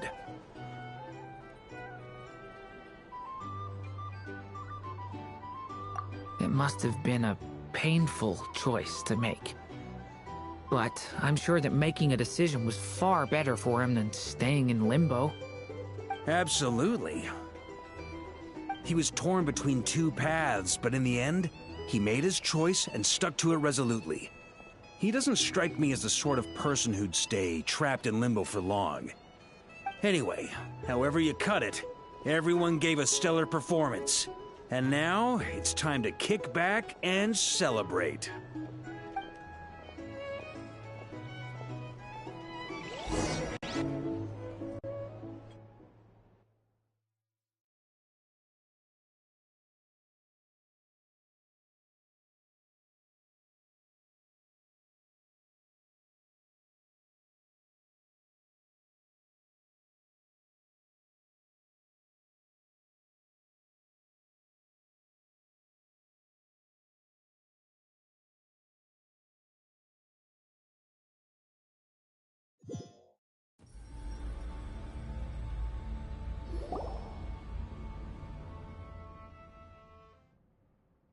That's the only reason you're here. Yes. I've thought a lot about it. And I've realized that you, me, and Arlecchino should be friends. I think this is very important. So I felt I had to come and tell you. Well, this is a new one. I'm so moved. I can't even hold my teacup. If that's all, you can leave now. Do you not want to be friends with me? Or is it that you prefer being co-workers?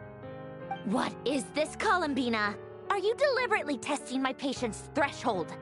Right now, my politeness module is active. But if you say another word, I swear I'll shut it down.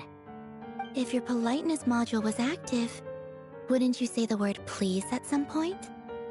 Paulownia, please see Lady Columbina to the door. Will you still invite me to your next tea party? What? Yes, I think you will. Bye-bye, dear Sandrone.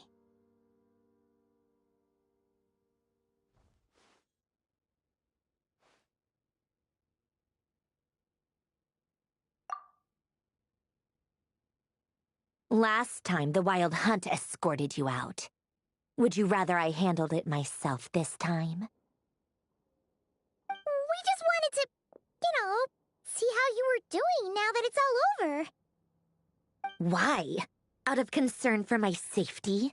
I hope you didn't seriously think that the Rayhir of Silnari would be able to lay so much as a finger upon me, given how prepared I was. Mostly because you kind of helped us out, so we just wanted to check you were okay. Looks like all your robots are fixed, huh?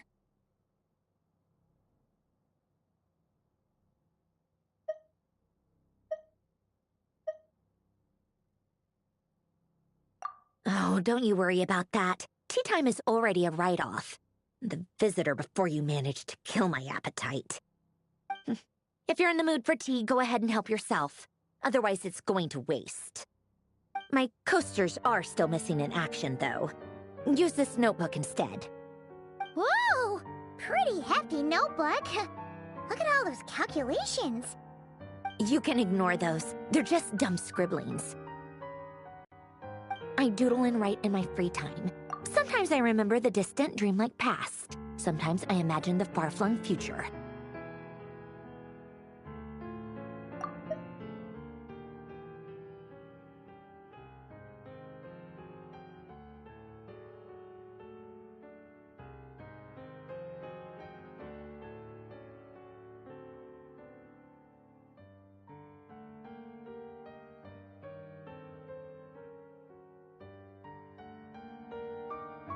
And other times, I grit my teeth and note down all the crazy nonsense going on in the present.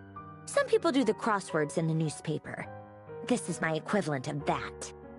Trying to predict the future is like daydreaming, and writing about the present just makes me furious.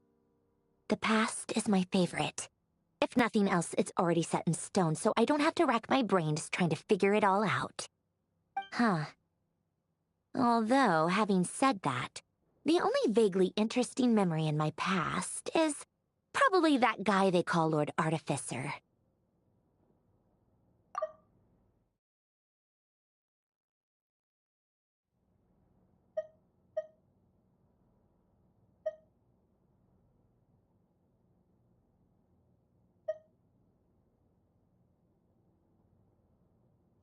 Who else? Pretty much all the mecha and Fontaine are his personal handiwork.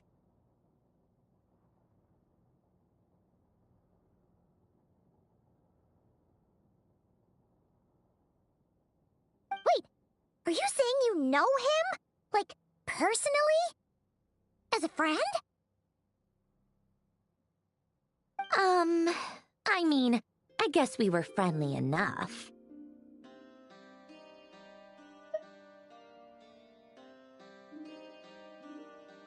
Yep. In fact, I'm probably the only normal person left who knew him at all. We used to chat occasionally back when he was still around. Before he passed away, he asked me to destroy all his manuscripts. I honored his request, but I did read through everything first before destroying them. I mean, I couldn't let the genius of Lord Artificer Alain Guillotin disappear like that. Would have been such a waste. So, that's where the formulas in your notebook are from? I just told you. Those are my equivalent of crossword puzzles. They're just dumb formulas that I solve for fun when I'm bored. Alain's work was like epic poetry. The formulas in my notebook are just silly little riddles in comparison. Not that there's anything bad about them. I mean, at least, solving those riddles isn't going to hurt anyone. Except me, 'cause I lose a few brain cells in the process. Anyway, while we're on the topic, I might as well tell you about what happened to him and his friends. Alain Guillotin had two close buddies, René and Jacob. They spent their childhood years together in the Narzissenkreuz Institute. They were all quite competitive, so there was some rivalry between them, but it was a friendly rivalry. But beneath the friendship and the rivalry ran something deeper, a sense of nostalgia for the past. Unfortunately, childhood would end, the prophecy would come true, the apocalypse would arrive, and the future would never be.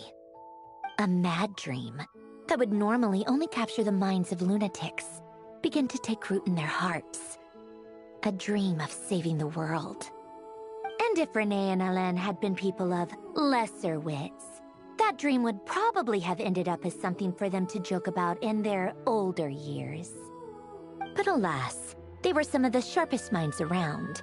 They nurtured that dream with the full power of their intellect, and it grew into something that ate away at their souls. The first of them to fall under its spell was René. Against Alain's wishes, he persisted in experimenting on a mutual friend of theirs to try and save their life. Alain did not approve and parted ways with René. It's complicated. Alain wanted to believe that René only did what he did for the sake of their friendship. But when he told me about what happened, I could tell he still had some suspicions about René's motives. Perhaps the seed that would grow into a nightmare had already sprouted in René's mind. Even then. The next time they met, René's soul had been completely engulfed by the dream of salvation. His futile attempt to change the tide of fate only resulted in a wave that swallowed up the world, even before the apocalypse came. And although that wave died down eventually, I hear that it just recently came back with a vengeance.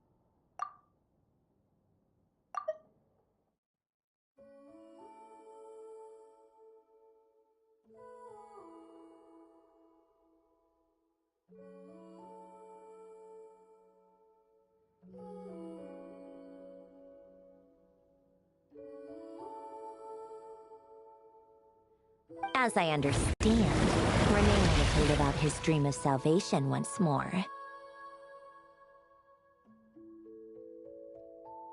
But I'm told that the attempted resurgence finally died out for good. At long last, Renee awoke from his deluded dream. Though of course by then it was far too late. What do you think of Renee? Do you admire his transcendent genius?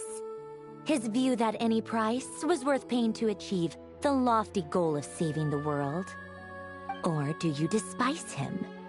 Dismiss him as an evil madman who wrought havoc on the lives of everyone around him as he pursued his delusional dream? Same difference, really. Just a matter of perspective.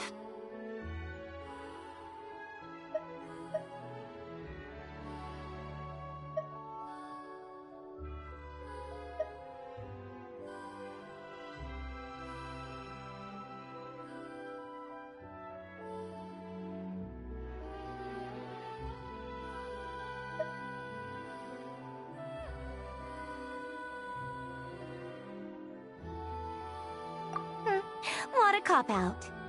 But I suspect you'd have a more incisive and insightful answer if we dug into it further.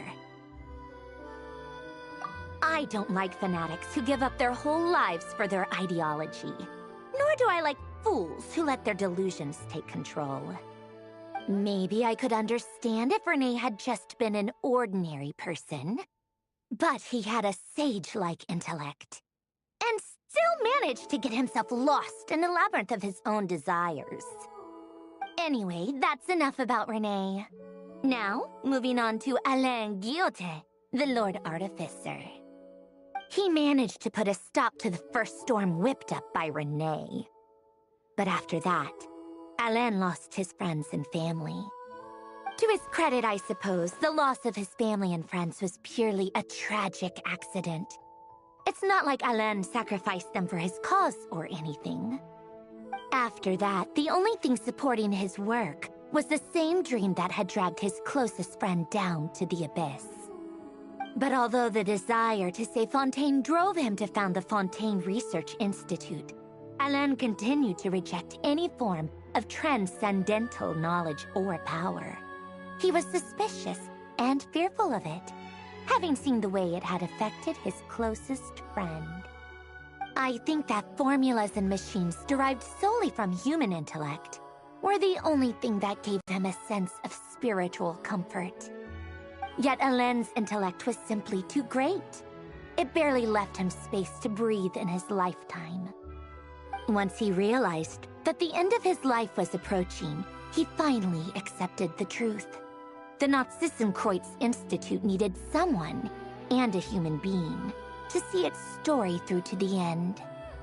He quit working on his formulas, trading them in for the fairy tales that had played such a formative role in his childhood, but which he barely touched in his adult life. He told me that the director of the Nazissenkreuz Institute used to read those fairy tales to the children as bedtime stories.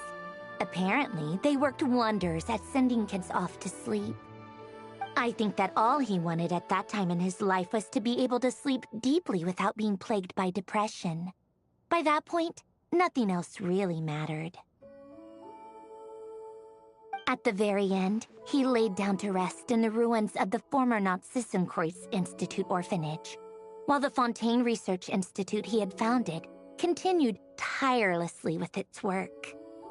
Many years after that, tensions over competing dreams would once again cause a rift, this time between members of the Fontaine Research Institute. But the actions of those fools had nothing at all to do with Alain. And that is the story of two people from the Nazissenkreuz Institute who both wanted to save the world. One went all in on his fantasy of salvation without ever looking back, and ended up calmly sinking to the bottom of the deepest sea. The other sought desperately to burn bright in his life, even though he wasn't sure where he was going. I do sometimes wonder, why is it that people like them have such grand hopes of saving the world? Even the grandest tree starts as a tiny seed. So perhaps For each of them, their mission to save the world began with a very simple desire: to save themselves. They were young children with friends and family who mattered to them, desires to explore the meaning of life, ambitions to have a successful career. They didn't want to see all of that taken away in one fell swoop. Or maybe they just wanted to find something to anchor themselves within the chaos, to stop them getting quietly swept away by the storms of life. But instead, the search for their own salvation took them down the rocky road laid out by fate. Do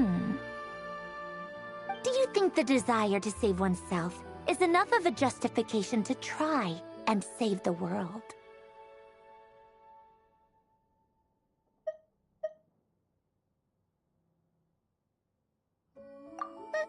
The way you said that sounded just like Alain. I asked him the same question back when he was in his prime, putting all of his energy into his work. He gave the exact same answer as you did. No elaboration, just a quick short answer before getting right back to his work. He was always that way. All right, tea time's over.